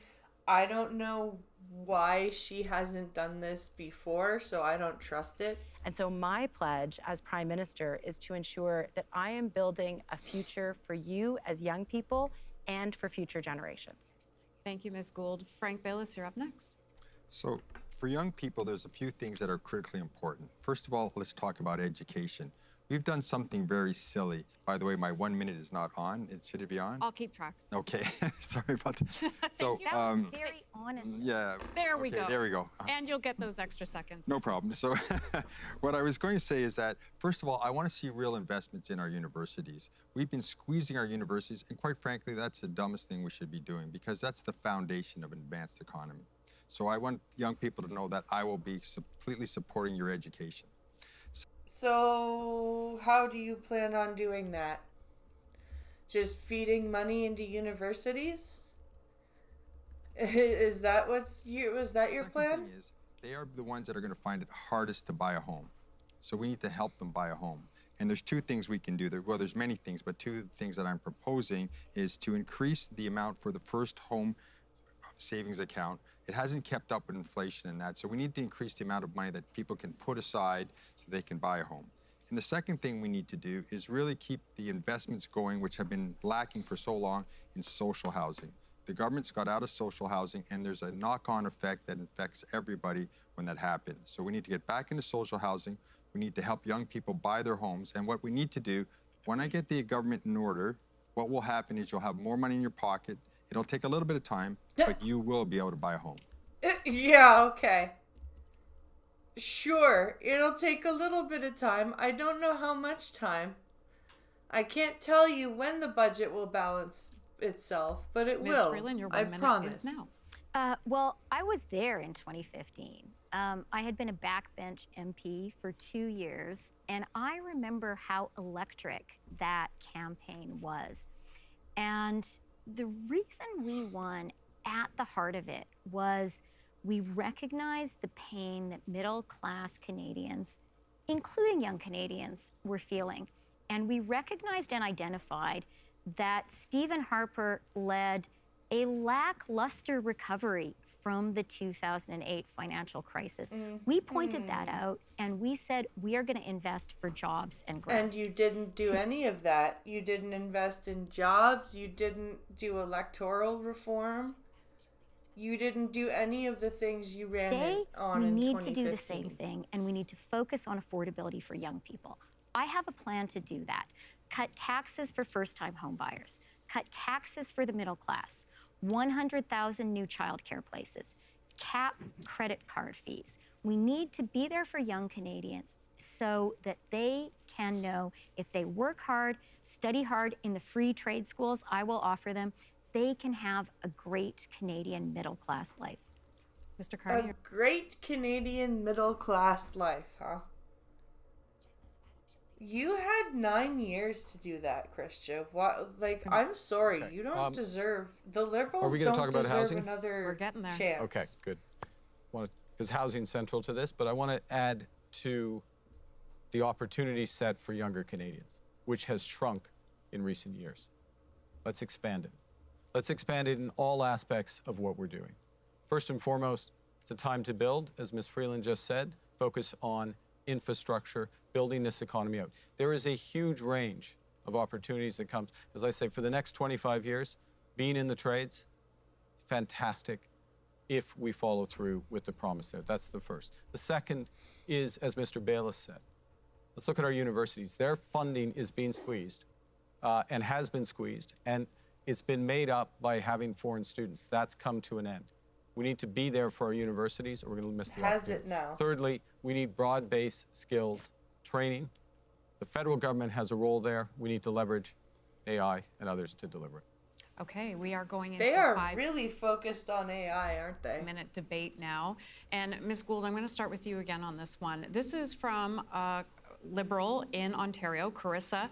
She's asked the question in this survey, how do you plan to make owning a home, and there comes the question about home ownership, feel like a possibility to those stuck in renter's land? Thank you, Carissa, for that question. So there are two parts of my comprehensive plan on housing. One, create an industrial housing strategy so that we can build millions of new homes. We can use modular homes. We can invest in co-op housing, but also to increase the first-time home buyers incentive. Let's live in pods, stuck together. Let's just stick our houses together. We'll Lego our houses together. I want to increase that to 50% so that first-time home buyers can actually get into the mortgage, into the market, build equity, and buy back that equity over time.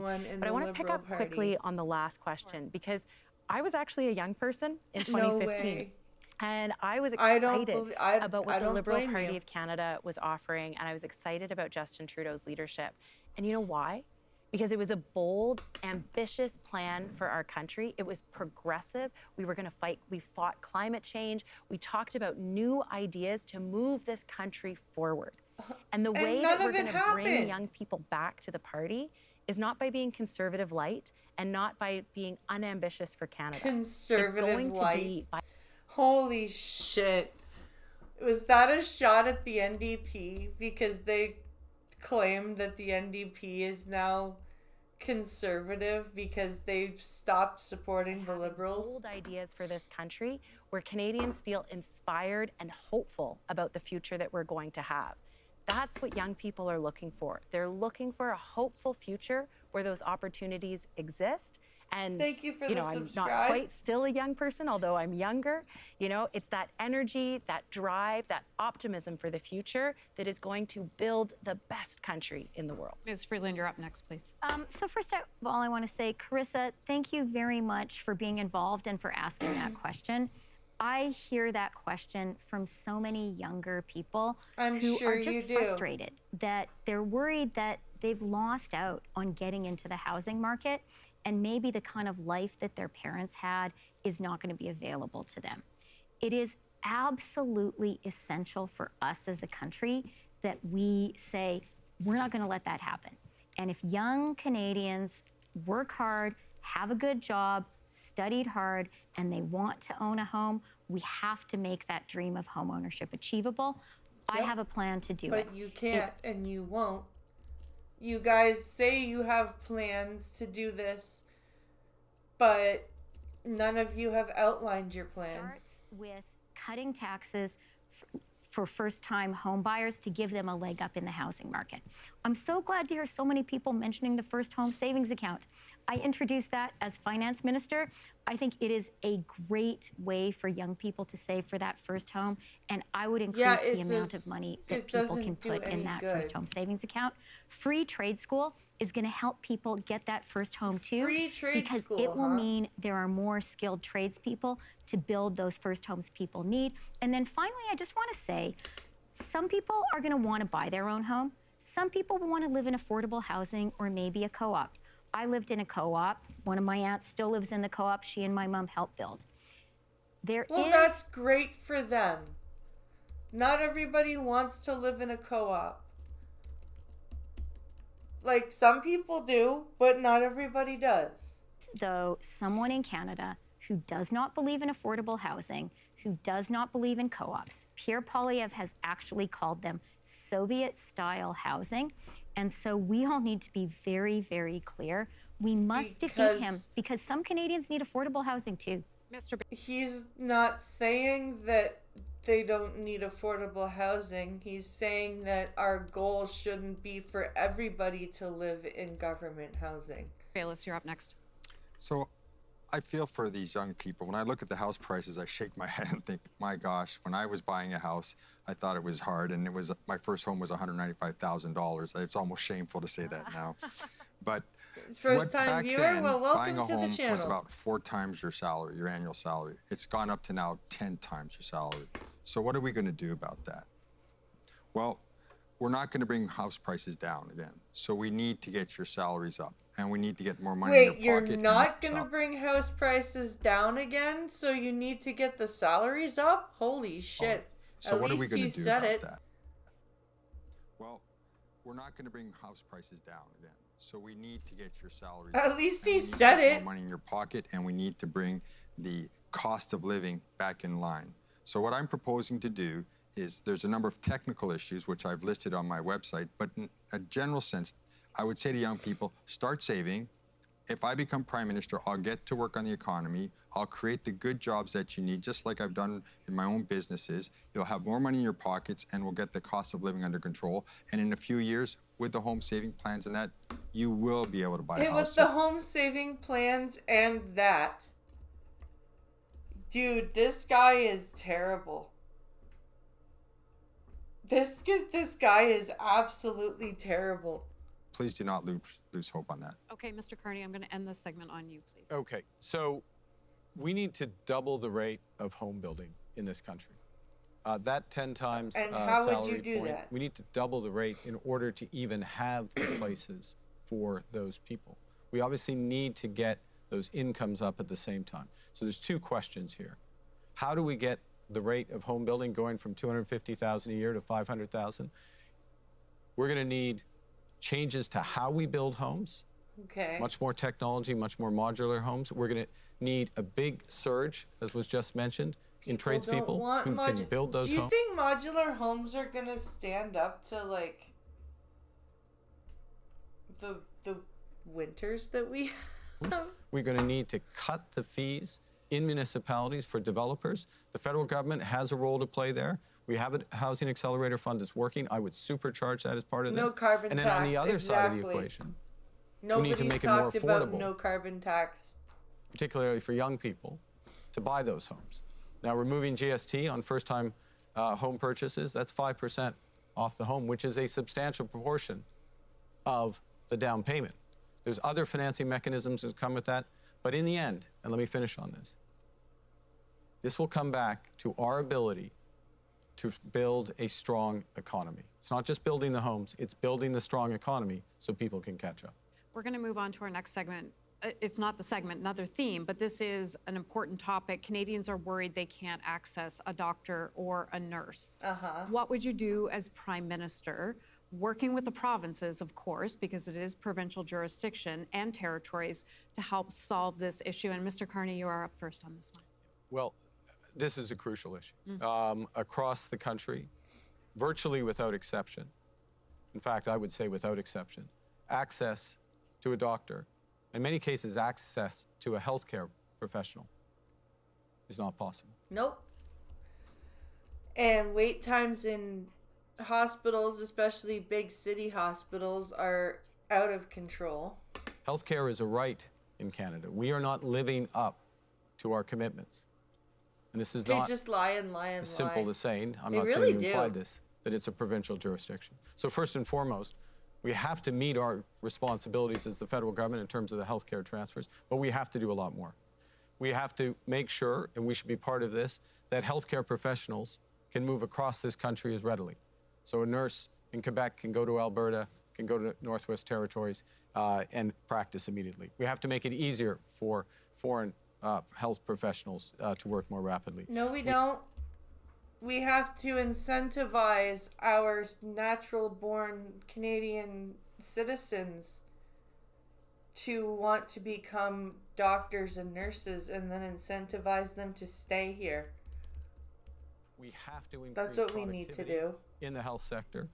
Mr. Bayless has ideas on that, including on portable data, portable health records, which are crucial. Your hospital but a broader wait time use of is AI about and 12 us, hours, last point, Richard. That's us crazy. as the federal government, accelerating those changes to deliver what Canadians deserve as Canadians, and we're nowhere closer. Ms. Gould, you have 1 minute on the clock now. Thank you. My goodness. I mean, this is something that every Canadian has experienced. Yeah. The anxiety of not being able to have a family doctor, or worried, and what we're seeing across the country is emergency rooms that are closed or that are understaffed, and hallway medicine. It's true. For a while here, the emergency room was only open during the week and closed at 5 p.m. This is absolutely a provincial jurisdiction, but the federal government has an important role to play in two regards. When it comes to health transfers, we need greater accountability from provinces, not to the federal government, but to their own citizens on the outcomes and the outcomes that they expect to deliver for their citizens. And then when the federal government can do is convene provinces and territories and colleges to ensure that our healthcare workers can travel across the country, but we also expeditiously can recognize foreign trained doctors and healthcare professionals so that every Canadian has access to a family doctor and the medical specialist that they need when they need it. Again, incentivize natural-born citizens to become doctors as well. So I've spent 40 years of my career in the healthcare industry, and I can give you examples where I've walked through. Wow, he's done everything. He's been on the board of a food bank. He had a business that he's grown from 2 people to 1,000 people. Now he's been in the healthcare industry, all on top of having a 40-year politician's career. Rooms He's down done the hallways, everything. and I've seen people in gurneys up and down there, and it's broken my heart. So I'm absolutely committed to fixing the healthcare system. What we need is a change in paradigm. Our system was designed in the 1960s when the population in general was younger, and it was designed for acute care. Now we have a chronic care problem. So we need to redesign our system to treat chronic care. Presently, there's only 2 doorways into the system. If you're lucky, you have a family doctor, and if you're not, what do they tell you to do? Go to the hospital. Go to the emergency room. So what I want to do is open 3 more doors into the system. I want to go to pharmacists, first of all, and expand their scope of practice. They can do so much. I want them to do a lot more, which they're trained to do. Number 2, I want to train 6,000 nurses to become what we call nurse practitioners. That would allow them to do almost as much as a doctor and have them staffed across the country. And finally, I want to invest in home care. And Ms. Freeland, 1 minute. And what do you mean invest in home care? Like have doctors do house calls? For you as well. Well, thank you, Hannah. And I want to start by thanking the great, hardworking people in the Canadian healthcare system. A few days ago, I spoke to a nurse practitioner. I'm from Her name Ontario. was Kathy in Riding Mountain. Hi, Kathy. I hope you're listening. She's a Liberal. And she talked to me about how much she loves her job and cares for her patients, but how much of a strain the strain on the healthcare system imposes on her too. So thank you very much. We do have to make it better. We have to make it better by training more doctors, nurses, nurse practitioners here in Canada, by recognizing Mark foreign Carney just credentials say and that? by allowing credentials to be poured. This is literally the Liberal strategy session. I swear to God. This is insane. This is what does Mark Carney say? Doctors and okay, nurses, cool. Canadian ones in the U.S. who want to come home. Agree with encouraging what them he to says, come so that he'll making it pick us for possible. cabinet members. And finally, we need to be clear with Canadians who care about their healthcare system. You cannot trust Pierre Poilievre with our universal single-payer healthcare system. We don't have All he universal believes in single payer. is Oh my cuts, God. Cuts, cuts. And that is one of the things that motivates me as a Liberal to defeat the Conservatives in the next election. We are going to go into an open debate section here on this. And Mr. Bayless, yes, I will start with you on this one. Okay. I want to ask a follow-up question on it. Is it simply a question of money when it comes to healthcare and transfer payments, increasing that money, because I know provinces would love to have more money for healthcare, or does the structure of the healthcare system need to change? Yes. So a few years ago, the federal government announced something like $40 billion more in healthcare spending, and nobody went, great, finally it's solved. We all shook our heads and said, great, we're just shoveling more money into the fire, because we do need to change the paradigm. Now, the wonderful thing I can tell you is that I have seen the technologies that can do that develop right here in Canada. I'm working with one company I'm supporting, and that they've developed is amazing in terms of electronic medical records, using artificial intelligence to wrap around Holy crap, read all your records AI. anywhere they are and produce reports accordingly. I've seen other AI developments in Canada again, where they allow doctors to spend a lot less time note-taking. In fact, no time note-taking, and everything collage put together for them, and doctors I can don't be like doctors. that. So we... No, the doctors should be taking notes. Wouldn't it help them understand the whole problem with the patient if they took notes? We have the technology here. We have the ability to go forward here. This is what I'm going to bring to the healthcare system. So when I'm done, we are going to have the best healthcare system in the world. Believe it. Ms. Gould, you're next on this one. Thank you, Hannah. Look, universal health care and timely access to our health system is something that every Canadian deserves and should have. And it was a Liberal government that put universal health care in place. We can be very, very proud of that legacy. However, when it comes to the actual system, it is the provinces and the territories that manage and deliver care. The federal government provides transfers, but what we don't do enough of, and while I support the increase in transfers that we didn't have enough accountability for where that money was going. No, it can go into the general revenues of provinces and territories, and we have no way of knowing how that money is spent. And again, it's not to be accountable to the federal government, it's to be accountable to citizens. You talk a good game, Karina Gould, but you don't talk a game of action. Citizens deserve to know how that money is being spent and what the outcomes they can expect are. One of the things that I did with the childcare agreements is that all of that money was contingent on specific objectives and outcomes for provinces and territories. That's what we need in healthcare. Canadians deserve timely access to a doctor. They deserve to have a family doctor or a primary care physician. And they deserve to know that when they get sick, when they need the healthcare system, it's there for them. Because our healthcare workers are working around the clock. They are doing everything they can to provide patients the care that they need, but the system itself needs to be modernized. The federal government can convene the provinces and territories. We can work with them to develop those objectives and those outcomes, but at the end of the day, it is the provinces and territories that are responsible for the delivery of health care, and they must be accountable to their citizens for how they are doing that. Mr. Carney, you're up next. Again, she talks a good game, sort of. So look at the service that we've received from our healthcare professionals over the course of the last 5 years. The enormous strains of working under the pandemic.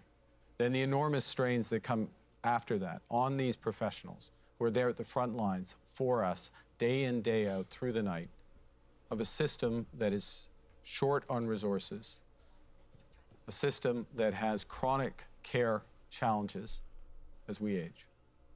We have a responsibility as the federal government Outcome of the election, to be part of the Ontario solution and here. the And we have an Atlantic opportunity provinces decide. to make a systemic change. Yeah, because of we have technology. more people, And if we have an unfortunately. openness, the provinces have an openness to use that in a way that empowers nurse practitioners, pharmacists, doctors, to provide a broader range of services to more people, more effectively. Last point, the federal government can help with that transition, can help with the leverage, and can help drive that change. Ms. Freeland. Well, Hannah, you asked, does money matter? And I do think it's really important for Liberals in particular to be clear, money does matter. And now money matters.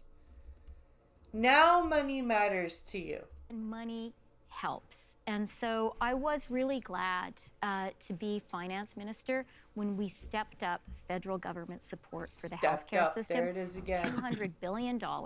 We saw that the healthcare system was under unbearable strain after COVID and that Canadians were suffering, and we stepped up and we made that commitment. Said it again. I think we also have some real opportunities. Technology is a huge enabler, and I have seen in Toronto, at the University of Toronto, some amazing AI technologies being used to deliver better care in emergency rooms, better care for They people really, after surgery. really want and us to not use only is the care AI. better, it costs less money and takes less time of trained healthcare professionals. So there are real opportunities. Karina is the one hitting the topics, but no follow-up to prove she can do it. Exactly.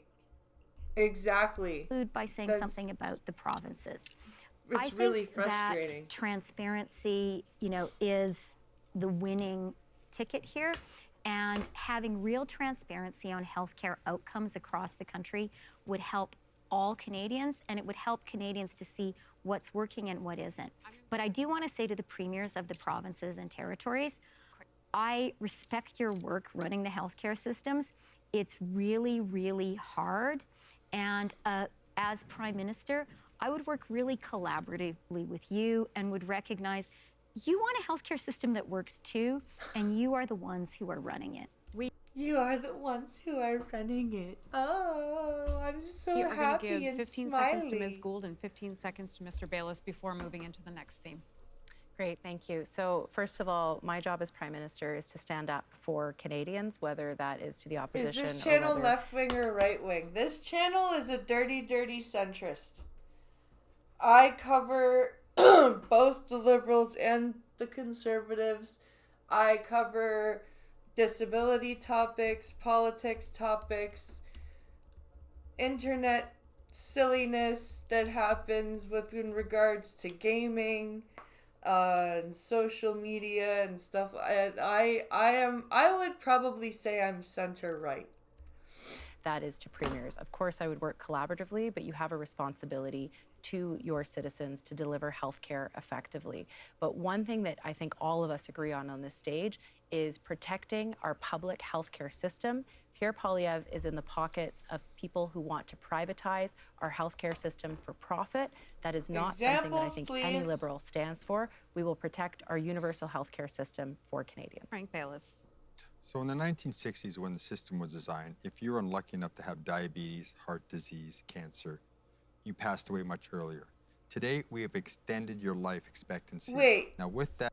Was that because of the system, or was that because of the medical advances? That's the paradigm change that we need. Our system wasn't designed to look after those people, so we need to readapt it, redesign it to look after those people. That's how we'll have better healthcare, and it'll actually cost less. Okay, I want to thank you for that third theme. We're going to move into our final theme of this evening. It has been whipping by, I must say. And this is, again, a one-minute question for everyone. And it is, again, a question from one Liberal. A federal mental health care mandate for psychotherapy would be so a win, vote-wise. Yep.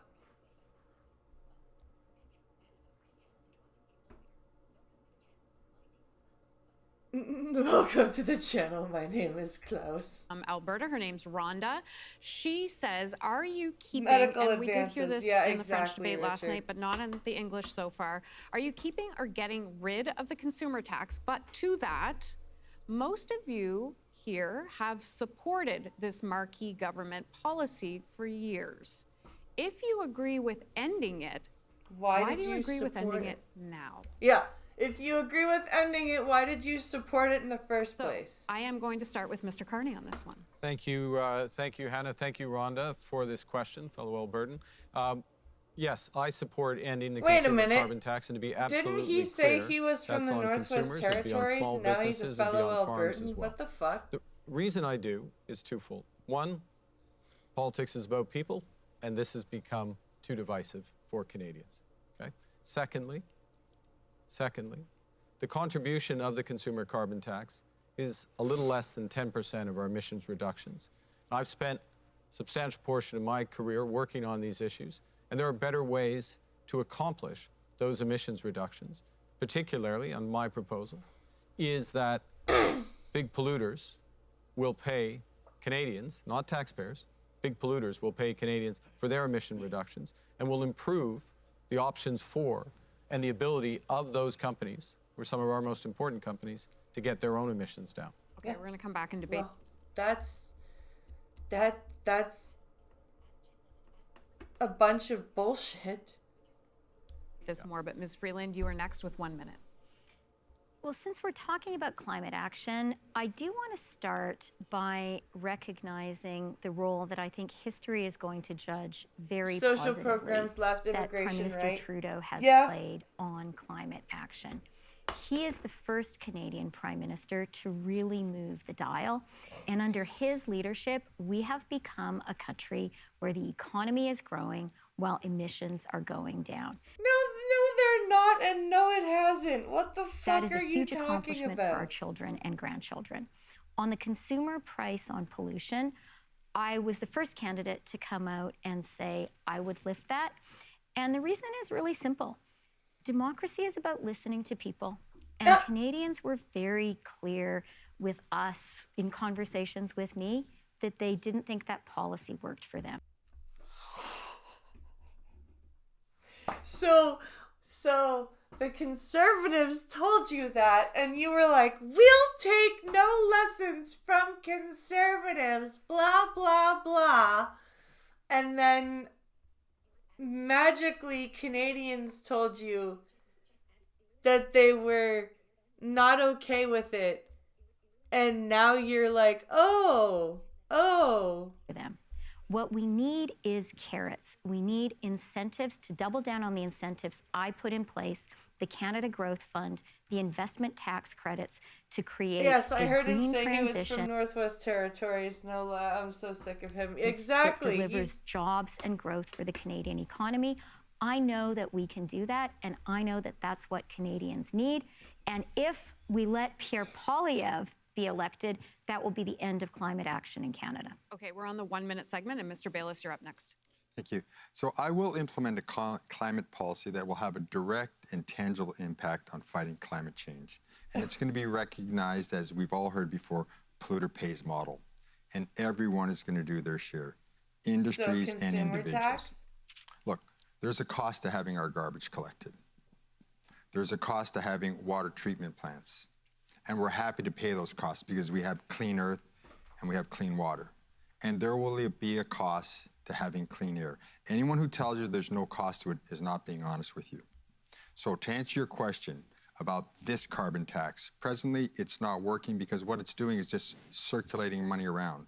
So I'm going to adapt it. And what we're going to do is attack the problem directly. So I'm going to invest funds into programs and Canadian companies that are going to bring forth solutions to fight climate change. So you're going to move the money around a different way, is what you're going to do. You're just going to move money around differently. And Karina Gould, you have said that you are not going to scrap the consumer carbon tax. That's a will long stop 1 minute. The increase in April. Maybe discuss that a bit. Sure.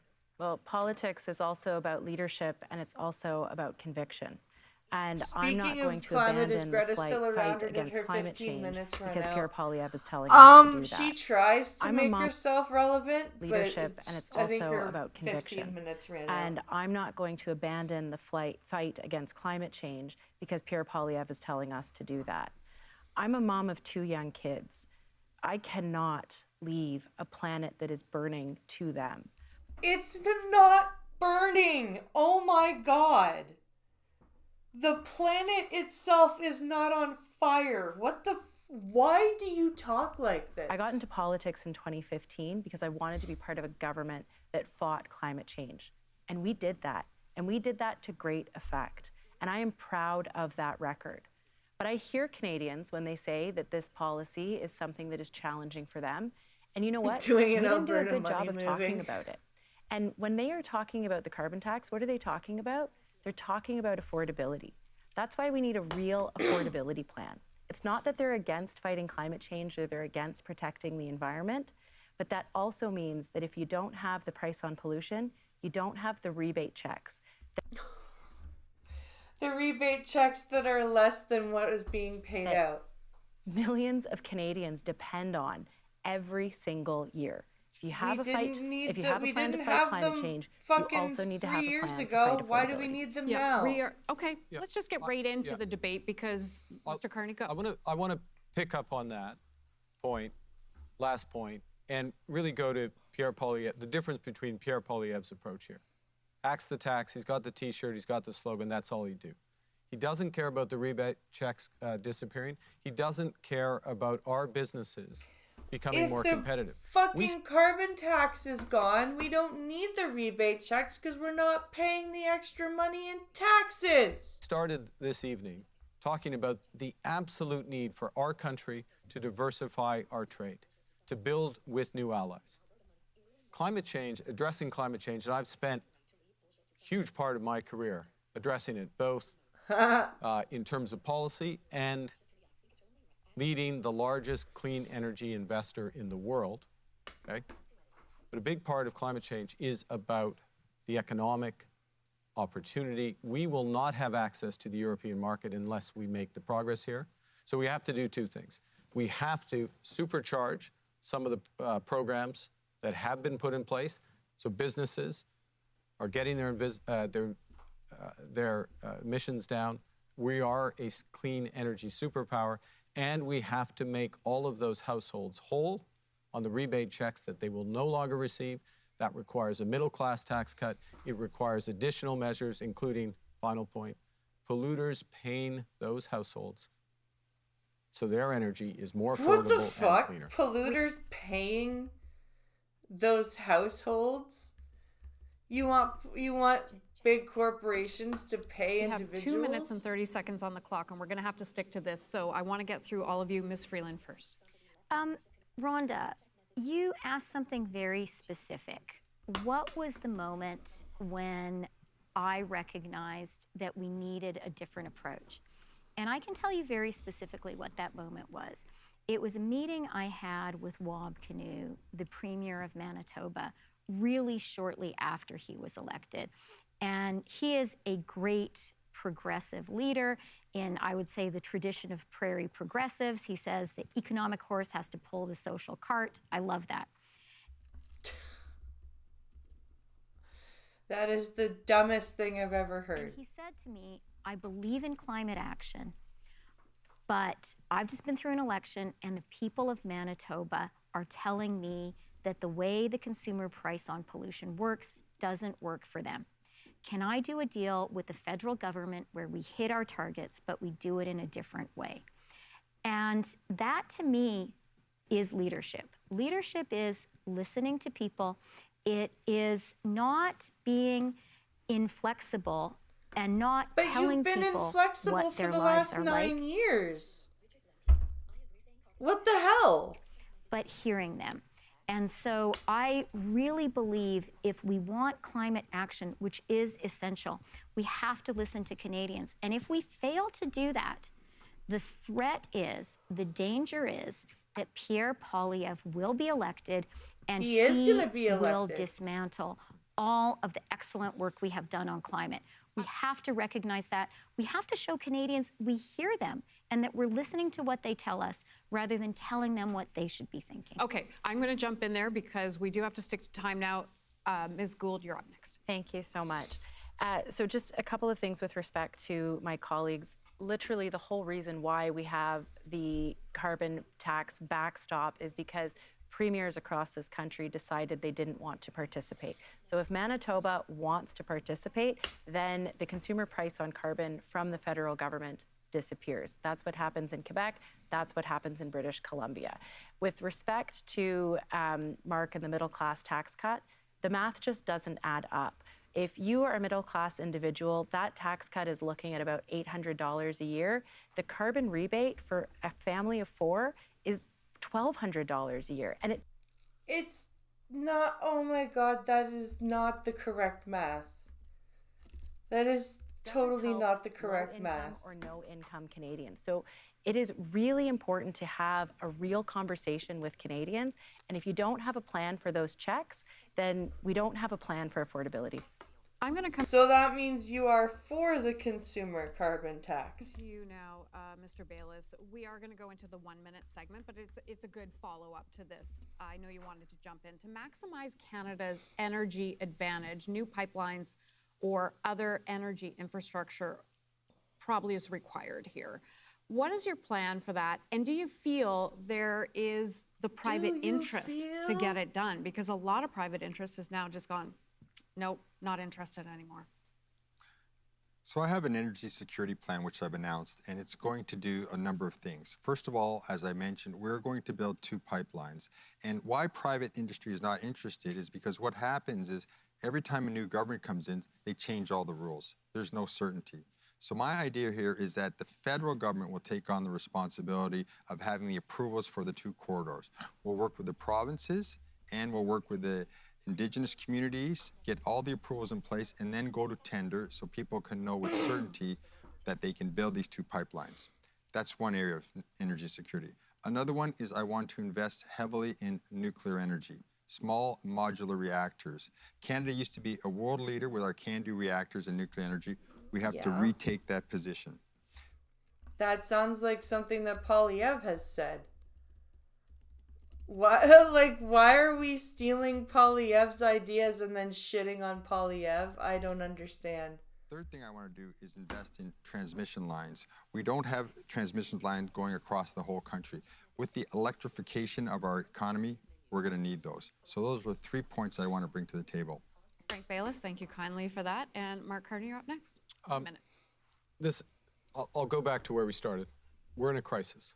We need to act. We need to act to build this economy, and part of those actions is, or should be, around our energy sector. I would convene, as part of First Minister's, discussion of the projects of national interest, which would include both clean and conventional energy, would include pipelines, getting consensus around those projects that we're going to move forward on. Because we are a federation, we need multiple levels of government, but we need speed, and we need the federal government to move with speed. We also need to do, and we can do, and can lead in areas such as carbon capture and storage. We can lead in displacing the 70% of oil in eastern Canada that comes from the United States that is using the money to threaten us. So this is part of a bigger set of opportunities for Canada. And it all leads back to the United States I help to lead those threatening changes, us, doesn't it? and we do it right from the start. Ms. Freeland, your 1 minute starts. I do want to go back to the critical moment our country is facing, to the existential threat that President Trump poses to our economy, to our sovereignty. And Canadians get that. One of the reasons I am so confident that we can get through this and that we can get a good deal, that actually we can successfully negotiate with President Trump, is because we are an energy superpower. Uranium, hydro, wind, traditional energy. This is a strength, and we need to double down on it. I am very proud to be the minister that got access for our energy to the Pacific. That diversification is so valuable today. It gives us an alternative to the United States. We need that more than ever. I believe there is the national will right now in Canada to double down on our energy strength, to use that as a source of economic security and also of national security, including as something that we can offer to our European and Asian allies whose support we need for our own security. Okay. So that was basically her long-winded way of saying we have a lot of energy that we need to leverage. Okay. Karina Gould, 1 minute. Thank you.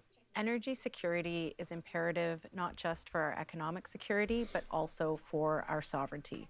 And as Canadians, we know how to do something really well. We know how to skate to where the puck is going. Oh my And so Lord. that means that we need to have a conversation right now about what securing our energy future looks like, both with traditional energy, but also with new renewable energy. If we think about where we're going to be in 5, 10 years, where our trading partners are going to be in 5 or 10 years, we have to have a real conversation about what Canada can provide for Canadians, but also for the world. I'm from Southern Ontario, and we have incredible technology when it comes to nuclear. We have an amazing opportunity to build renewable energy here at home, but also to export our energy and our expertise around the world. Yeah, why aren't we doing that? Why, like, again, You guys have been in power for 9 years as a party. Why has none of this happened? This is the conversation for Canadians to be having right now, and to do it with provinces and territories and with Indigenous peoples. We are going to go into that was the 1 minute debate. We are going to go into the 5-minute final debate of the evening. And this is a question, you can take it wherever you want.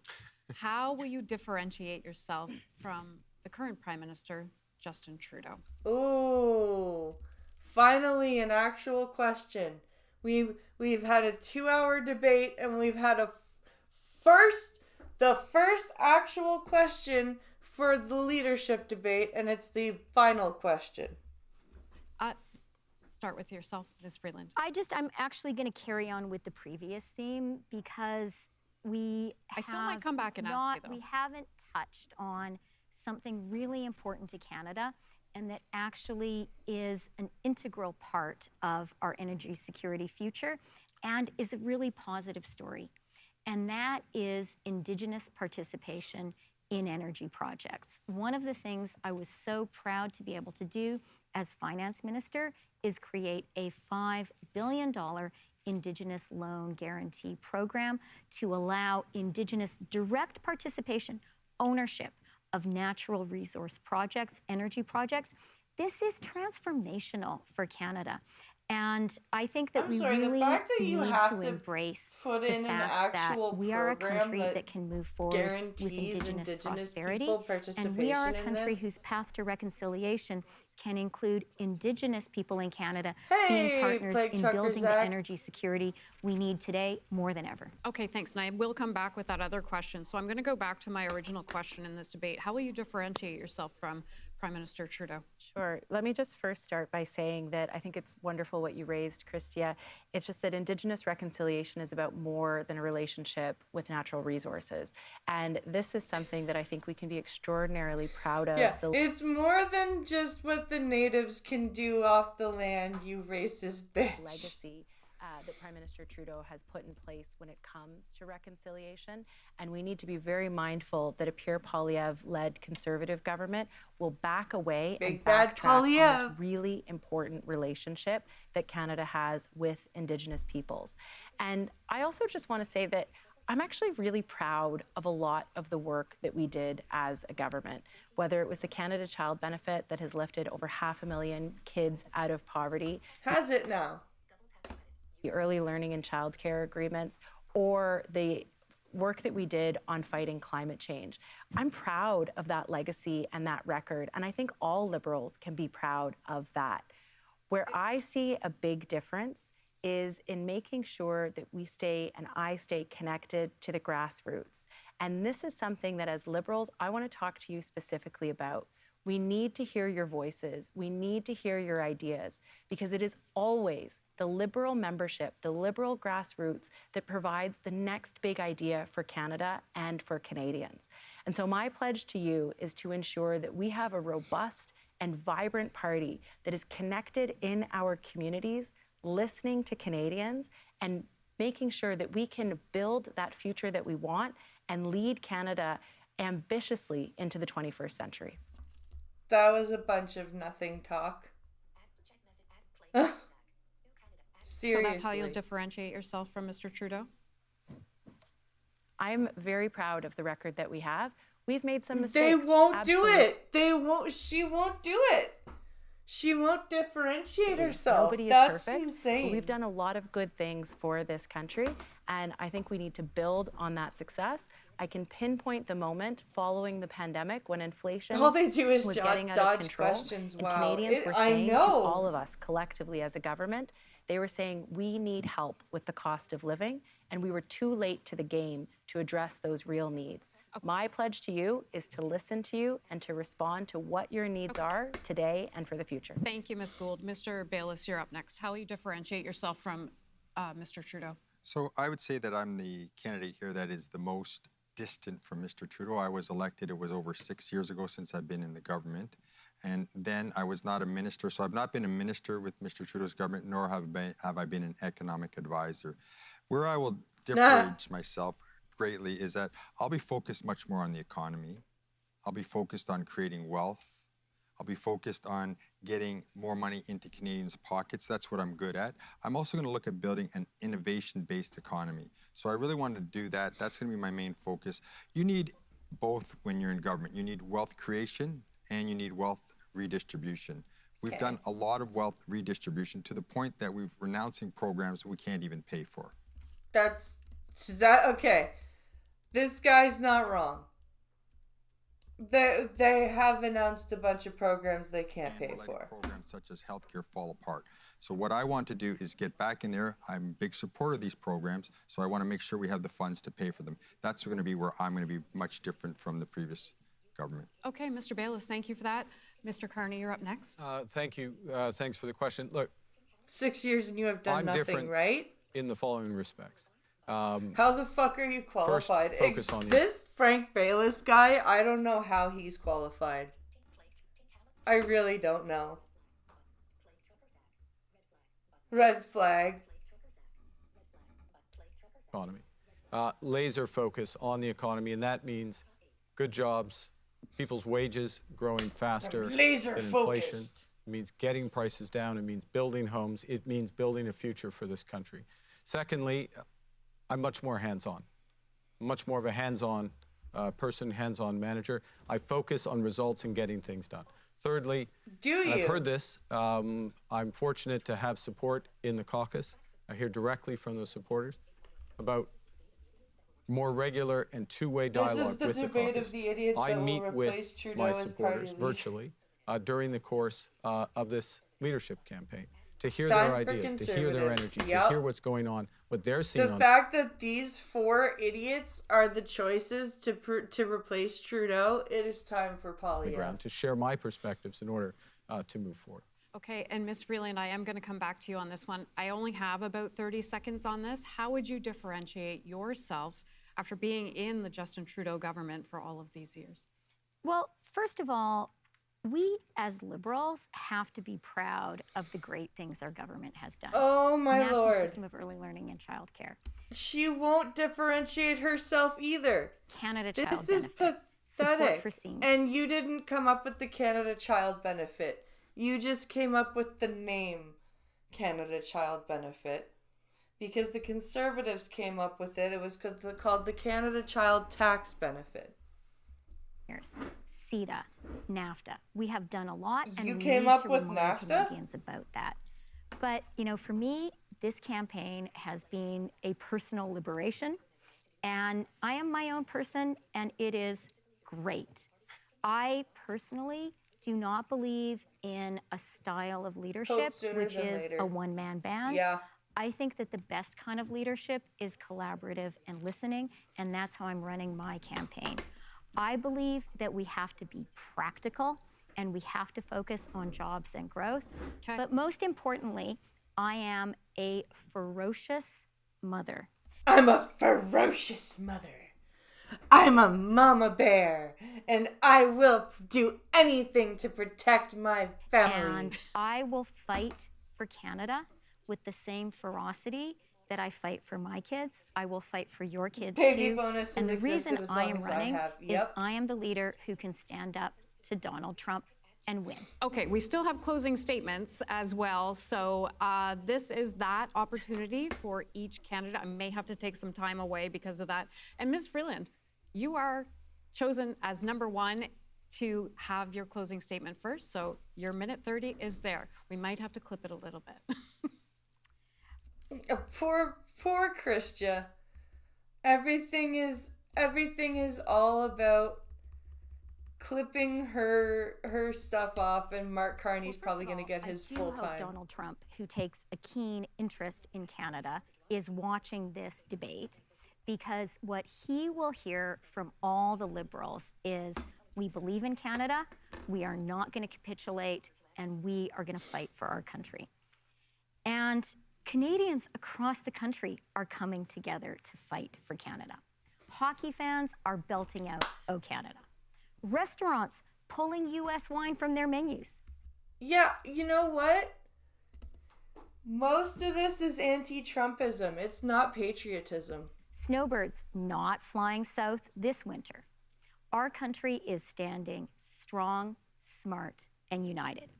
I am so grateful to be here with 3 other Liberals who love Canada and to have the chance to talk to 400,000 Liberals who love Canada too. Now, Pierre Poilievre, he actually agrees with Trump. They both say that Canada is broken. We know that's not true. We are leading a great wave of Canadian patriotism.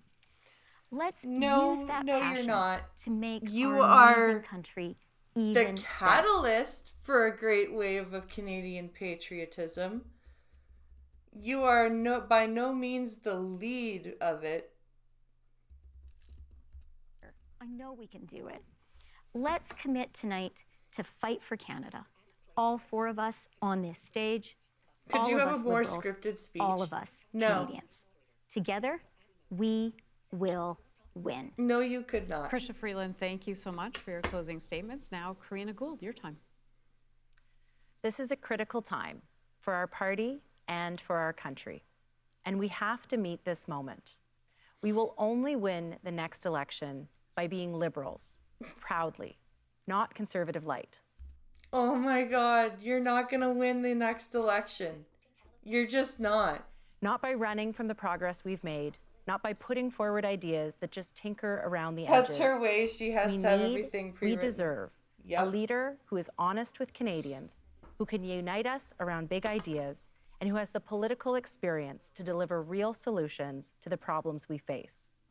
A leader with a track record of standing up to bullies, a leader who won't back down. A leader with a track record of standing up to bullies. What bullies have you stood up to? I've always been someone who will stand by what I believe in, say what I mean, and fight for what is right. I've made the hard decisions and stood up for Canadians.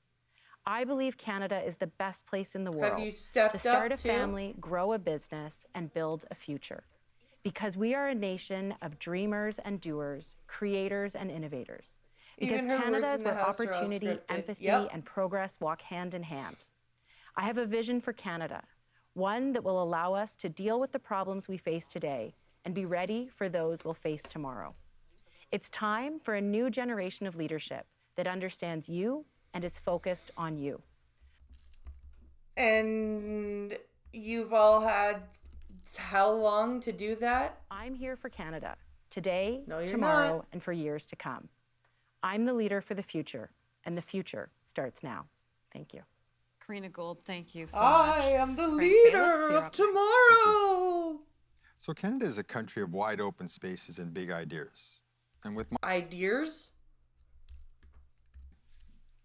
So Canada is a country of wide open spaces and big ideas. Yeah, ideas. He says ideas. Okay. And with my plan, we will build a strong and resilient economy that will benefit all Canadians. We will improve our healthcare system, and it will become the best healthcare system in the world. We will modernize our federal government so they can deliver its services to our citizens in a very effective and efficient manner. And yes, we will repel and we will overcome the attacks of President Trump. Oh my God. Now, in the last 10 years, the world has changed profoundly. And now, as a country, we need to go in a new direction. As you look to choose your next leader, I would ask you to reflect on these 3 points. I have the best, most credible plan to build a strong, resilient economy. No, you don't. I'm best suited to defeat Pierre Poilievre and expose him for exactly what he is. No, the fuck you're not. You're a nobody. He's a career politician who likes to make up slogans. So are you. And you're also a career politician. I have the background, the experience, and the expertise to firmly stand up to President Trump. I will successfully defend our nation. I will defend it against his attacks on our economy, on our culture, and yes, our sovereignty. My fellow citizens, I represent that new direction. No, you don't. Let's be bold. Let's be ambitious. Together we will build a proud and prosperous Canada. My name is Frank Bayless, and to make this happen, I need your support. My name is Frank Bayless, and I support this message. Mr. Bayless, thank you so much for your closing statement. And finally, we go to Mark Kearney. Thank you, Hannah. Fellow Liberals, my fellow Canadians, from coast to coast to coast, You've told me that you're anxious in the face of an uncertain future. You've told me that you're looking for positive change. They're the same as the That Democrats. you want a leader Yep. that bridges divides. You want a plan that defends our interests and creates At opportunities least they for haven't everyone. said Musk-Trump regime. That's a good point. That's a good point. Every experience in my life, whether by accident or design, has led me to this moment. I'm ready. It's true, I'm not a career politician. I am a pragmatist who knows how to get things done. I've managed economic crises, built strong economies, and run tough negotiations. And this gives me the experience to lead Canada at this crucial time. This gives me the experience because I've run things behind the scenes for years. We're facing a very different world to the one we've known all our lives. The Canadians are ready. It used to be they had to unite repeat everything and they were stand saying up in for French. our Now they get country. a translator. Yep. We will seize this moment to win for Canada. S. I love our country. Canada has given me everything. My family, my education, my values. And I have repeated it by screwing over its In citizens. return, I'm ready to give everything for Canada. Thank you. Okay, that brings us to the end of the English Liberal leadership debate. I want to thank all four candidates. That was pathetic. And I have a feeling that that English debate was a carbon copy of what happened in the French debate last night.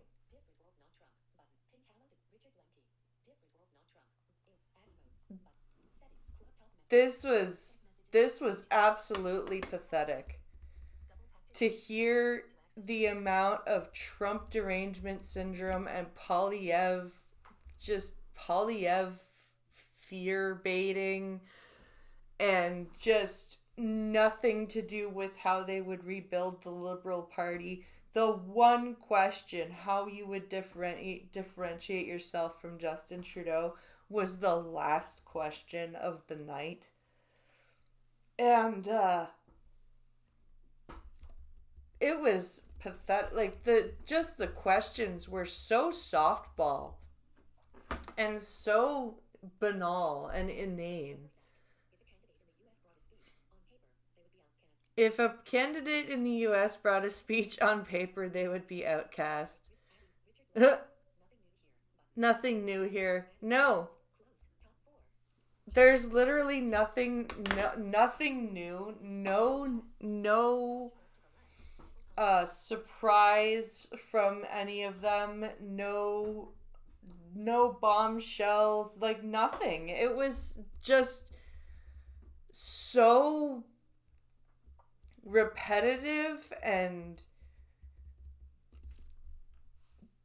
inane and vapid, and it was obvious that Mark Carney is going to win. And it's obvious that they're just throwing their support behind him.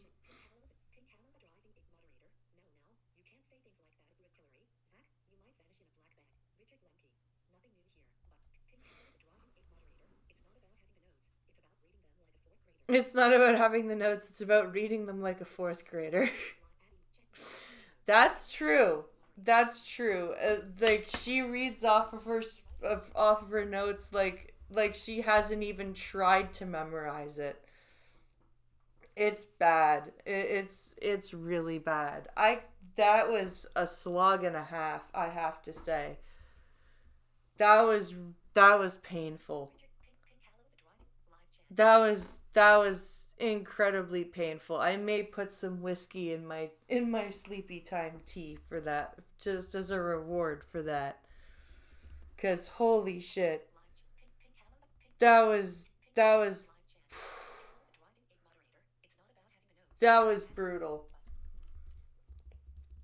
I can't believe how banal that was. Shallow and pedantic. That's the words I'm looking for. Shallow and pedantic. Oh, wow. All right, my friends. I am going to end this here because I need to go get ready for bed because it's 10:43.